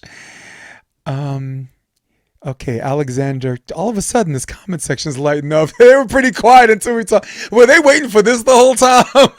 um. Probably. Kelly and I played you and Hayden in what was our last Pottstown. Benji. You played him with Benji when he was 14 or 15. He was good back then. Yeah. I forget. Alexander Petrosilli? Do you know that person? Yes, Yeah. that's one of my doubles partners now. Yep. Yeah, he said Kelly and I played you talking to Benji. Kelly and I played you and Hayden in what was our last Pottstown. Yeah. Okay. So Yeah. Alex loves to tell everyone the story of my last spot on. I was allowed to play. I got a high ankle sprain Hmm. in women's and still played um co-ed the next day, and we Yep. still broke playoffs, which was absolutely While DNA wild. says young blood killing it, talking about Benji and Dexler. It is Yeah. And like Rocky you with said, a phenom is an understatement for sure. I'm rocking with Kelly 25/8. Um well, it seems like you got a huge support group. Like for me, like a lot of people asked why I didn't come back this year to color commentate, and everyone thought that it was this personal rift between me and Ian Cap. But at the end of the day, I am a professional. And if someone wants me to go, I'll go. And Ken's always gonna, ask me to come, and either I say yes or no. But I just want to let everybody know I didn't go to Pottstown because I was invited to do to Honolulu, Hawaii, to do something called the 18 and under worlds, which is like the symbolic thing of called Hawaii versus the world. So, and it was the best 18 and under women's teams from Texas, Thailand, Canada, Florida. Wow. Yeah, A Houston Stars dream. came An through, absolute dream. Lava Volleyball Club came, and Hawaii. Well, basically for the 18 and unders, the 15s played the 16s, and the 18 and under two Hawaiian teams, Hawaii Next Wow. Level. So I was there broadcasting, and that's why I made a decision to not go to Pottstown. But it had nothing to do with a handful of people who wanted to use their platform as a straw man fallacy to make it look like a representation as a whole, right? In other words, there was a small group of people that made it look like I wasn't wanted there, and that's not true. The feedback was immensely ridiculous, and as you know, we have way too many mutual friends that will not allow that to happen. Chris Frazier is a friend, right? Kevin Edwards played, double A. He's a friend. Jake Urrutia, I coached him into his first main draw, right? And we're friendly. That guy, I'm my friend now. Andrew Dentler, who won last year, we coached at Endless Summer for 3 years. He lived in California. We were club coaches together for this savage team. I won't roll off the resume, but my point is there were too many people that wanted me there that made that this troll farm thing by like a small group of people fail. And the only crime I could have committed was responding to them. Right? Kelly, we're not supposed to feed the animals at the zoo, right? Hey, listen, we might have just opened up the whole zoo because I'm sure as many times as I've heard that my situation has been brought up since I've been banned. Right. I'm sure this probably won't go over so great. But it has But to be said. Like Benji's saying it now. Benji said, I will say that a lot of directors and announcers, anyone with power at the Rumble can be quite pretentious and very ready to use authority.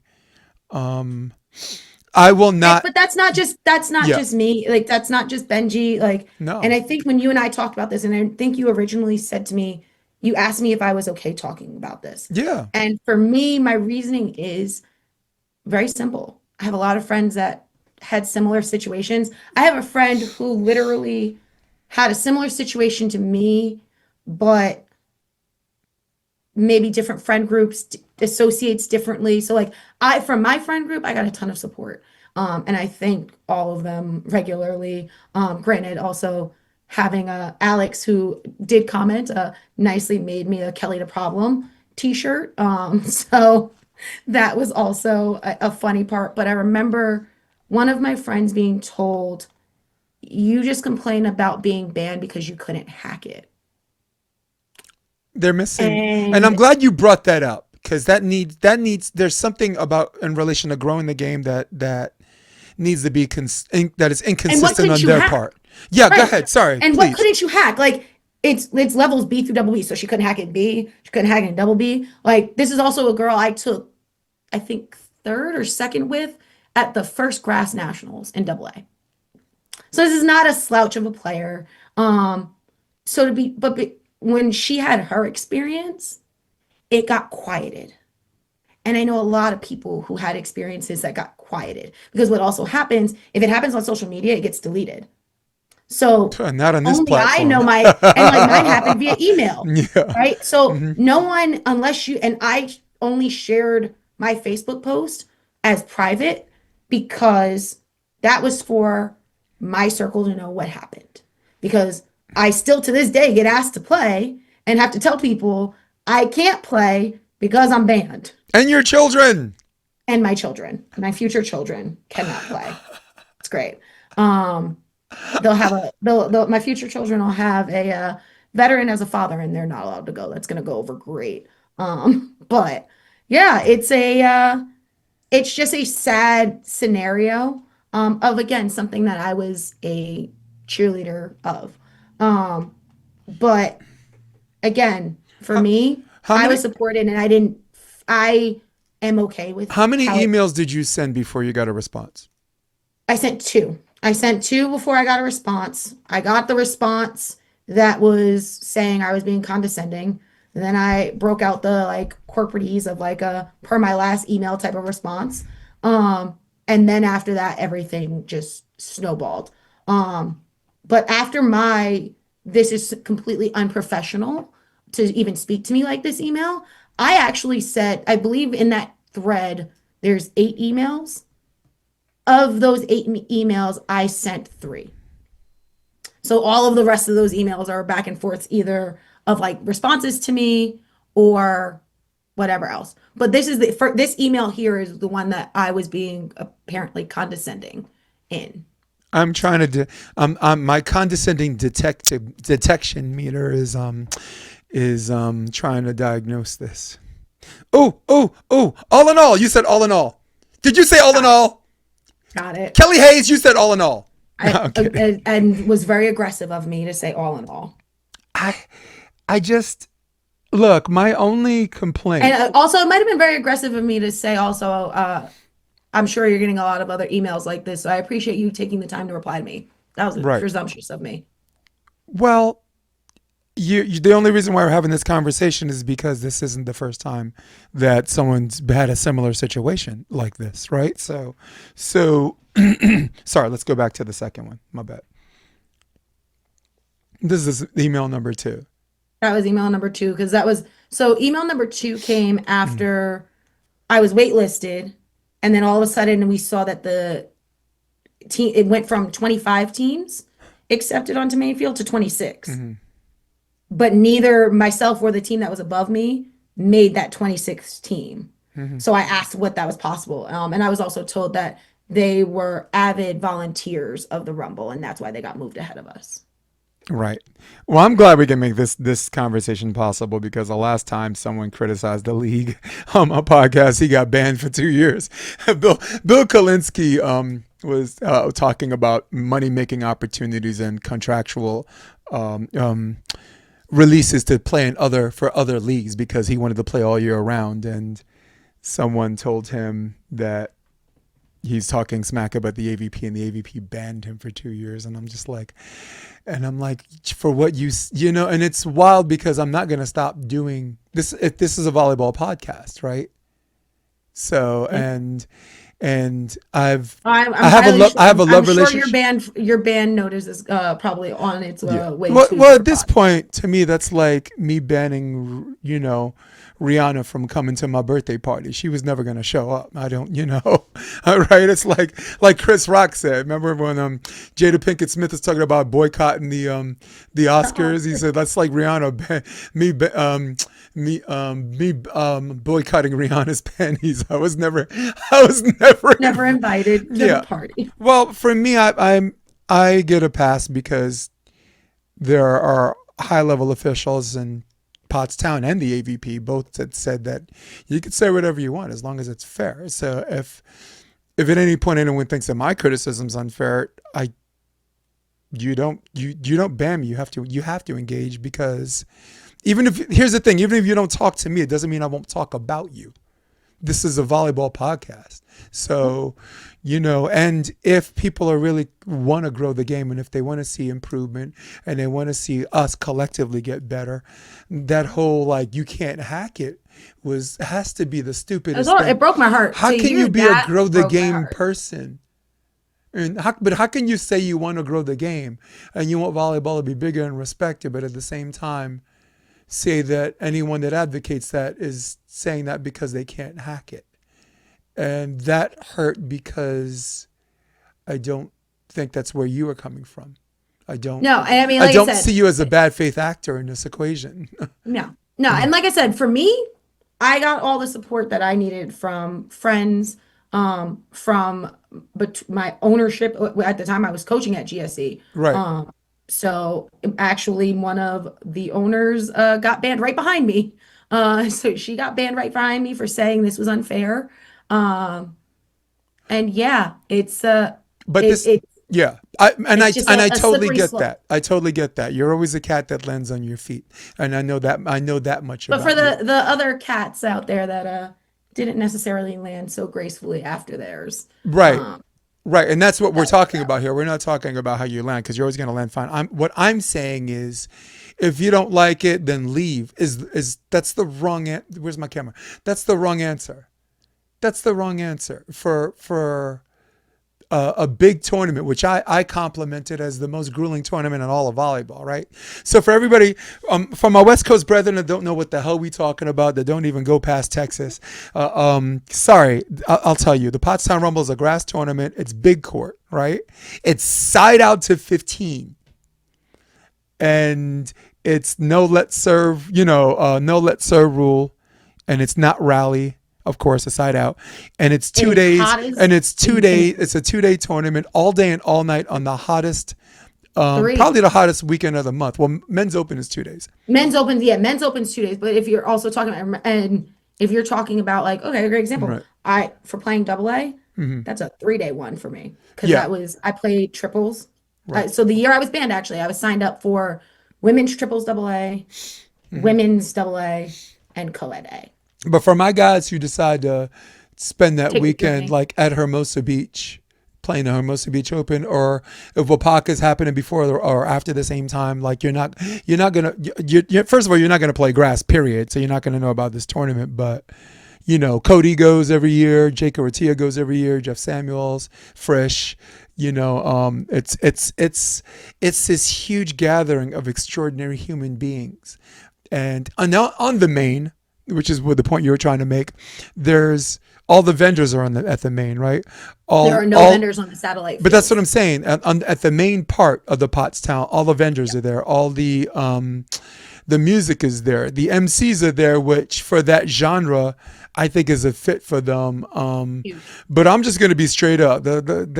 they not my cup of tea. You know, they were on some punk nonsense when I first showed up. Yeah, I said it. Um, no, but yeah, because what And I people can don't laugh because what I get, no, what were you but going to you know, expand? but what people don't know is I went there uh 2 days before. I went to New York first, but what I like to do, if I haven't been to a place for a long time, or if I'm a first timer, I reintroduce myself. I go to restaurants, I find out what place sings karaoke, I make friends, find out who's going. So by the time I put the headset on and do my broadcast, um, You're I'm I'm ingrained in the I'm culture. ready to go. Yeah. So I was there for the Hall of Fame, right, the day before. Mark Burek, congratulations. Mark Burek's a longtime friend of mine. We're both New Yorkers. And and some of the stuff he's doing, like Better at Beach, has just been fantastic, by the way. Yeah. Yeah. Hudson Bates, Lauren, I can't remember her last name, but she was a New York Urban League rival.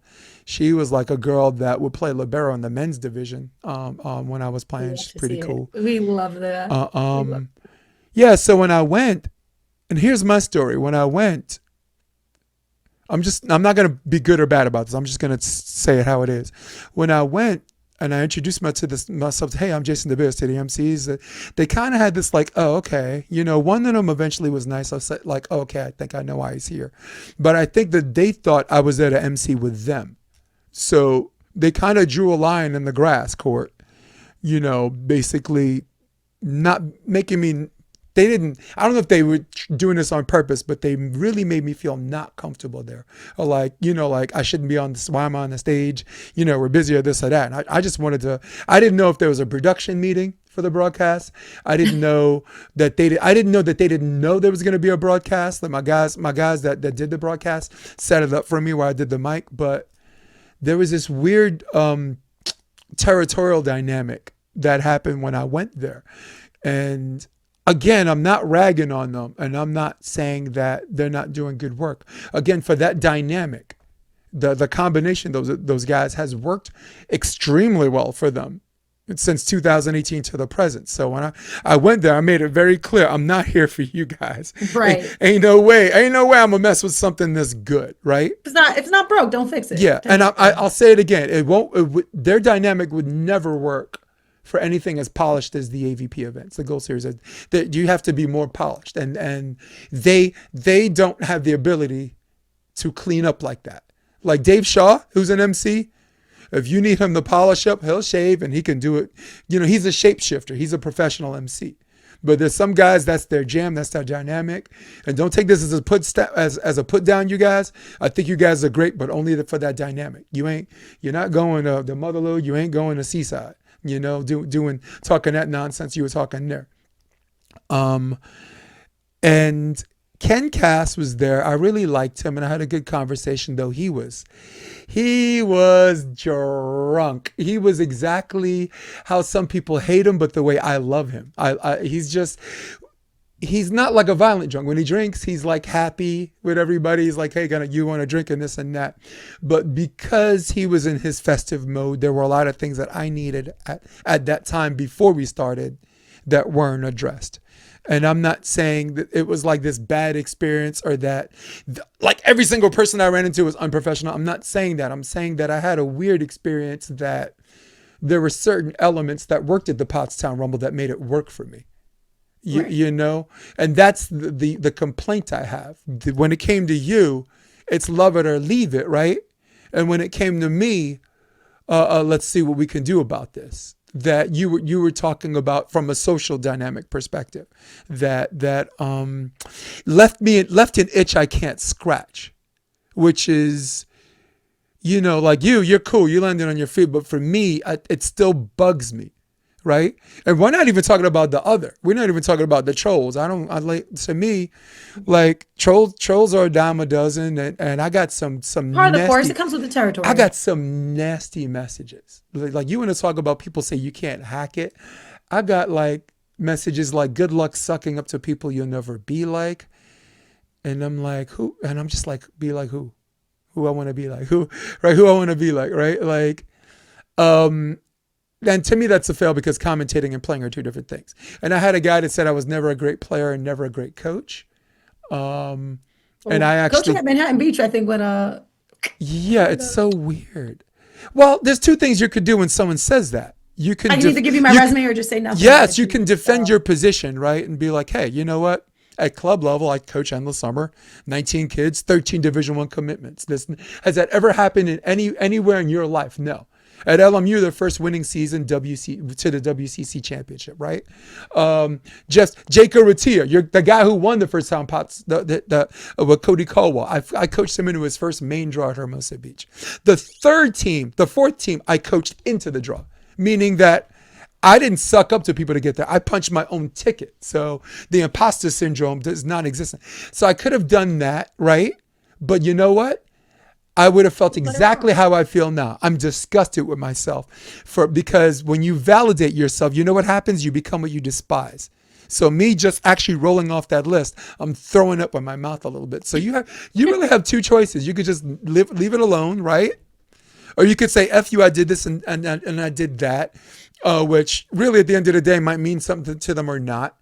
Or you can let it sit. I let it sit for a couple of months and I messaged back. I'm like, do you know where I played? Or do you know where I've coached? Tell me. About me. No, because it's not my, no, but it's not my job to defend my position. But even right? I think when it's his job to, I'm questioning the claim, right? Do you understand what I'm saying? But even when you look at what happened with me, right?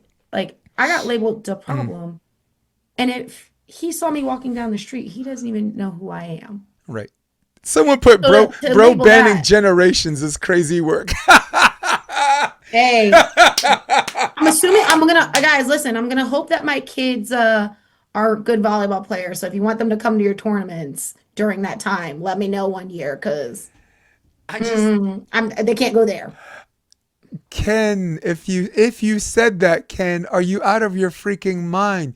Like, do you think someone's lifelong, like when I'm raised, I got an 8-year-old, right? I hope my 8-year-old goes to Harvard like her mom. Okay, I hope my 8-year-old picks a sport. After this conversation, she might not be able to go to Pottstown. That's for sure. But that's what I'm saying. Like, do you think some kid's lifelong dream before they die is to go to Pottstown, right? And it might be. When I'm having kids, if you had told me at 23, I think was my first Pottstown. I might have told you Sorry, go ahead. that like it was life. It was the like mecca of grass volleyball for me. It is. It remains that. And it is. Mm-hmm. So I might have told you that, but I think that also goes to is looking at people as parts. Like I am not my volleyball. Volleyball is something I do. It is not my personality. It is not who I am. It is just a piece of who I am and what I do. And that's where that targets that. Right. Saying like labeling me the problem, saying any of this, that's saying that this is who I am. When this is just something I do. And it's realistically, it's a hobby. I pay for it. I paid to do this. Right. It is a hobby. Tell Kelly it's Andy A. That's who it was. I was saying that. Andy A said, bro banning generations is crazy work. That is hysterical. Let's land with that. There are certain volleyball players where they're going through things in their life, and volleyball is their form of escapism. In many ways, it saved their life, right? Like, there's some people that were saying, if I wasn't playing volleyball, I don't know what the hell I would do, right? So, and you and I walked into the volleyball culture. Like, our relationships are formed there. Business partners are formed there. My man Chris Ships, who's doing Cali Bear like cannabis or whatever in Oregon, started that working with volleyball people, right? Marriages, right? So volleyball defines certain people more than others, right? Yeah. And it does define, the culture does define you in that way. And I think I think you're getting at is that the sport defines you, but not the championships. No, I don't think the sport defines, like for me at Tell least, me, I can't speak for you. Go ahead. Yeah. It doesn't define me, period. Right. Like I said, it is something I do. It is a part of my personality, right? I am a volleyball player. It is a part of who I am. Right. But it's not something that like you put Kelly Hayes, comma volleyball player. Like, you put like comma MD. It's not that. That is not who I am as a whole. There, it is volleyball player, it is coach, it is friend, it is foodie, it is all things lover of sports, it is event planner, it is girlfriend, it is daughter, it is best friend. That's a whole. That's what makes you up as a whole. To So say Ken Cass volleyball is right. player, Your kid being banned is wrong. right? And I'm kidding. again, that's my person. But I will say also you can add to that list of names of like my different attributes of who I am. Please add the problem because my friends will be very sad that that's Right. not in there because I've made that part of my personality too now. No. But it again, it makes up parts of a whole. It Right. is not my personality, and I've told, and I've even talked to other people that I'm friends with in the volleyball community to say, have other hobbies and interests and things that make you you, because there's one day this might not be it. Yeah. If volleyball was my entire personality, this situation would have ruined me. Well, it's because at the end of the day, you feel like it saves you, but it can't save you. It can't.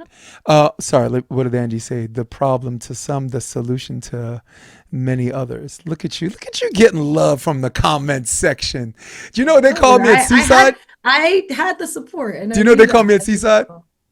Hater J. I was emceeing at Seaside. They listen. I'm a broadcaster, right? So I've only emceed once in my life. But Yeah. here's the thing: they put me on a stage, this huge stage next to center court. They put a microphone in my hand. You know what happened next? I'll leave it at that. You know what happened next? It was great. It was. I can only imagine. They gave me my contract money. I was happy. I submitted the proposal, saying, "Look, I'm paying my nanny for this to watch my kid. So this has to make sense. This is my number. They match my number, and I'm going. And now it's going to be a yearly thing." Dave Shaw, if you're on this podcast, thank you, my man. You are the best MC I've ever met in my life. And at some point, I hope you, in that GOAT conversation, Geeter and you, I hope you're in a position to lose that conversation against Geeter, because that means you're there, Yola, Kelly, adopt me and let's see if they ban me.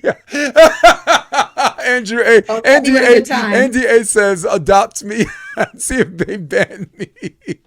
So whoever you Hey, marry, don't they tell me- ban. Listen, all you So, gotta so if you do is get say married, my they name. banned. If you God, let's say let's say I find you a husband, right? He's banned. Oh, I'm sure he's banned. I'm sure he's banned. I'm sure he's banned. Ken, I my hope you're boyfriend has watching this talked about- conversation. My boyfriend has talked about going just to see if. But I hope he's listening to need this us to go away. conversation so he could share a laugh, right? He knows, Ken, I'm going to come at you a little bit because to me, right and wrong is wrong. And I know people are going to say I should have came to you first, but you have to appreciate the satire. This is freaking hilarious, Kelly. And I'm abusing your time right now because we are like, we originally had a hard stop for like 11, but Yeah.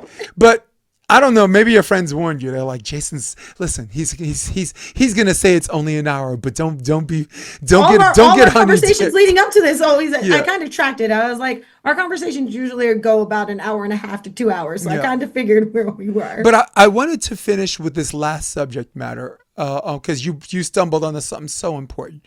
It is your escapism, right? But there are levels to that, right?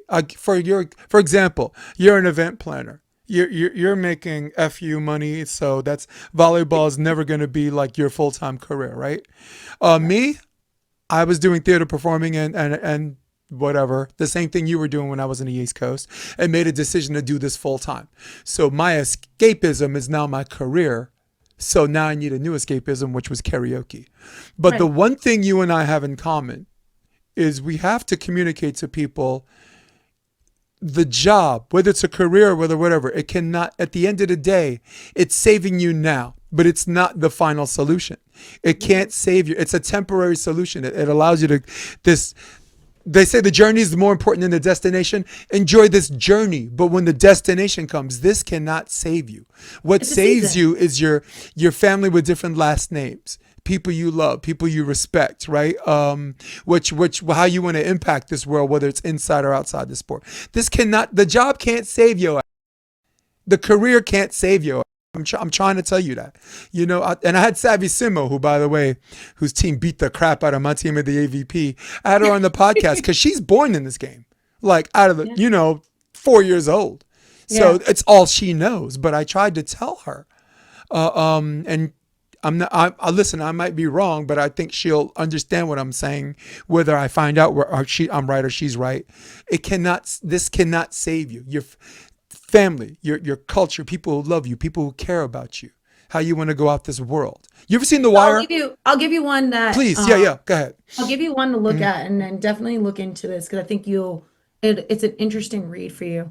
Um, in psych, it's called Bronfenbrenner's ecosystem theory. Ecosystem. Yeah. That was actually what my final term paper was of my psych degree. You're kidding. And that's what my child How did I even read that? development. How did I read Yeah, that? that was my child development theory. And that was what it cycled around is if we looked at people as a smaller system with that have larger systems that build into them to make them, that your inner system is literally all those different things that you just named, right? Your family, your friends, your coaches. But the next system is literally how those things interact. If we think of all of those things as separates and separates only, then that's why we're not thinking of it as making us a whole person. Right. But all of those things have to interact and go through those different interactions. And that's where I was going when I said it's not just the one piece that makes you. Because in those ecosystems, you have how those things interact with each other. Then you have your chronosystem. Where do you fall in that period of time? When you talk about volleyball, I have many different variations of my volleyball life. Yes, you do. There's so many different evolutions of that. I did my homework on you, lady. Whether even if it's skill, changing positions midway through my career, who would have ever thought, yeah, I'm going to completely change positions after college and then make that a thing? Nobody. But it's so many different evolutions but that also falls into line with, if you look at it chronologically. Well, guess what? I don't want to be outside anymore because I partially tore my meniscus, and the jumping constantly as an outside is a little more taxing on that than setting. If they don't teach you how to land, right? Teaching you how to jump is one thing, right? Teaching you how to land. I was never taught how to land gracefully. Yeah. I mean, diving gracefully. Graceful is not always, it was never my forte. Yeah. But I digress.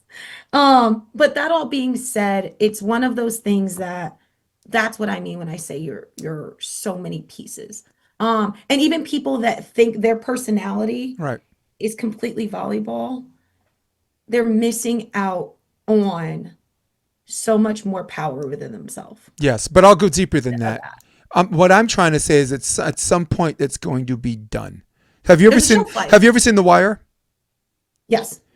Officer McNulty, for the people at home, Officer McNulty was this police detective who was a raging drunk, not an alcoholic, right? Alcoholics go to meetings. He was a raging drunk. He was a womanizer, cheated on his wife, screwed his superiors basically at every turn, right? But something this man did was he was good police. Like if he got a case, he can crawl up someone's behind with the best of them, right? And when the case is done, the only thing he has time for is the next case and the next case and the next case after that. So in the last season, Detective Freeman said, at some point, this is going to be done. He says, you keep going after these cases like it's going to save you. It's going to save you from dealing with everything else. But he said the job can't save you. And he says, at the end of the day, when there's no more cases to take down and you have to leave this, what's left? What's left, right? And I'm not trying to be like this Debbie Downer for volleyball. I'm just saying volleyball is a wonderful thing. And as long as the journey is more valuable than the destination, ride this journey. Ride. What's that song? The Miley Cyrus. My saddle is waiting. Jump on it. That song, Jump on It, right? I was going to go more the Miley Cyrus route. Yeah, she said, but you want to talk about ponies? Boy, do we go opposite directions. But at the end of the day, please remember what defines you in the end. Are you a good person? You define you.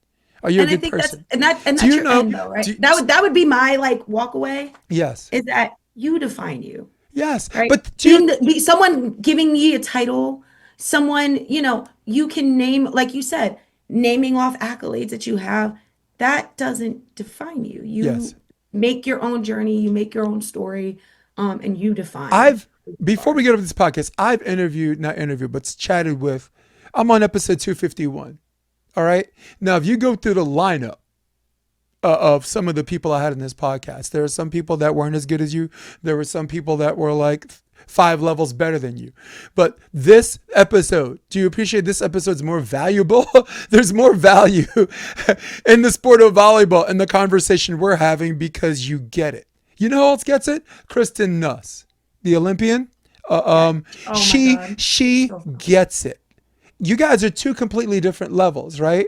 She was at the Olympic Games in Paris, and right now, literally, I think they're ranked the number one team in the world, the number two team in the world, and listen, recently just rolled over everyone in Manhattan Beach. her rallies live rent Yes, free in yeah. my head. Oh, So validation game, whoa. validation game. The team they played in the first round, Ella Gray. I Yeah. was her coach for 5 years for Endless Summer. Stop. And she won the first set off of Chris. She took the first set off of them, so she's the only team that took a set from them. But no, but getting back to my point, it's not about even levels. That's why I hated that. Like you're saying this because you can't hack it. That's such a bad argument because It's I'm giving my audience two different examples of two different completely levels who are saying the same thing, and I'll land with that. that's Yeah. a great. What's your Insta handle, or people want to get to know you more, or whatever? Are you? Yeah. Um, Yeah. My volleyball one that I also give because also everyone laughs. My kids can follow my personal one okay. until they graduate high school. But VBK Hayes is my Instagram handle for Right. any that want to follow along on this journey. Nice. And you know what? The journey continues, guys. Hey, listen, guys. Kelly might like you guys, but I don't like any of you guys. In fact, I can't stand you. In fact, I'm out of here. All right. So for all of you at home, for all of you on your iPhones, for all of you on your iPads at the lunch line at Starbucks, for all of you on your desktop, who runs the world? Old school, baby. Old school.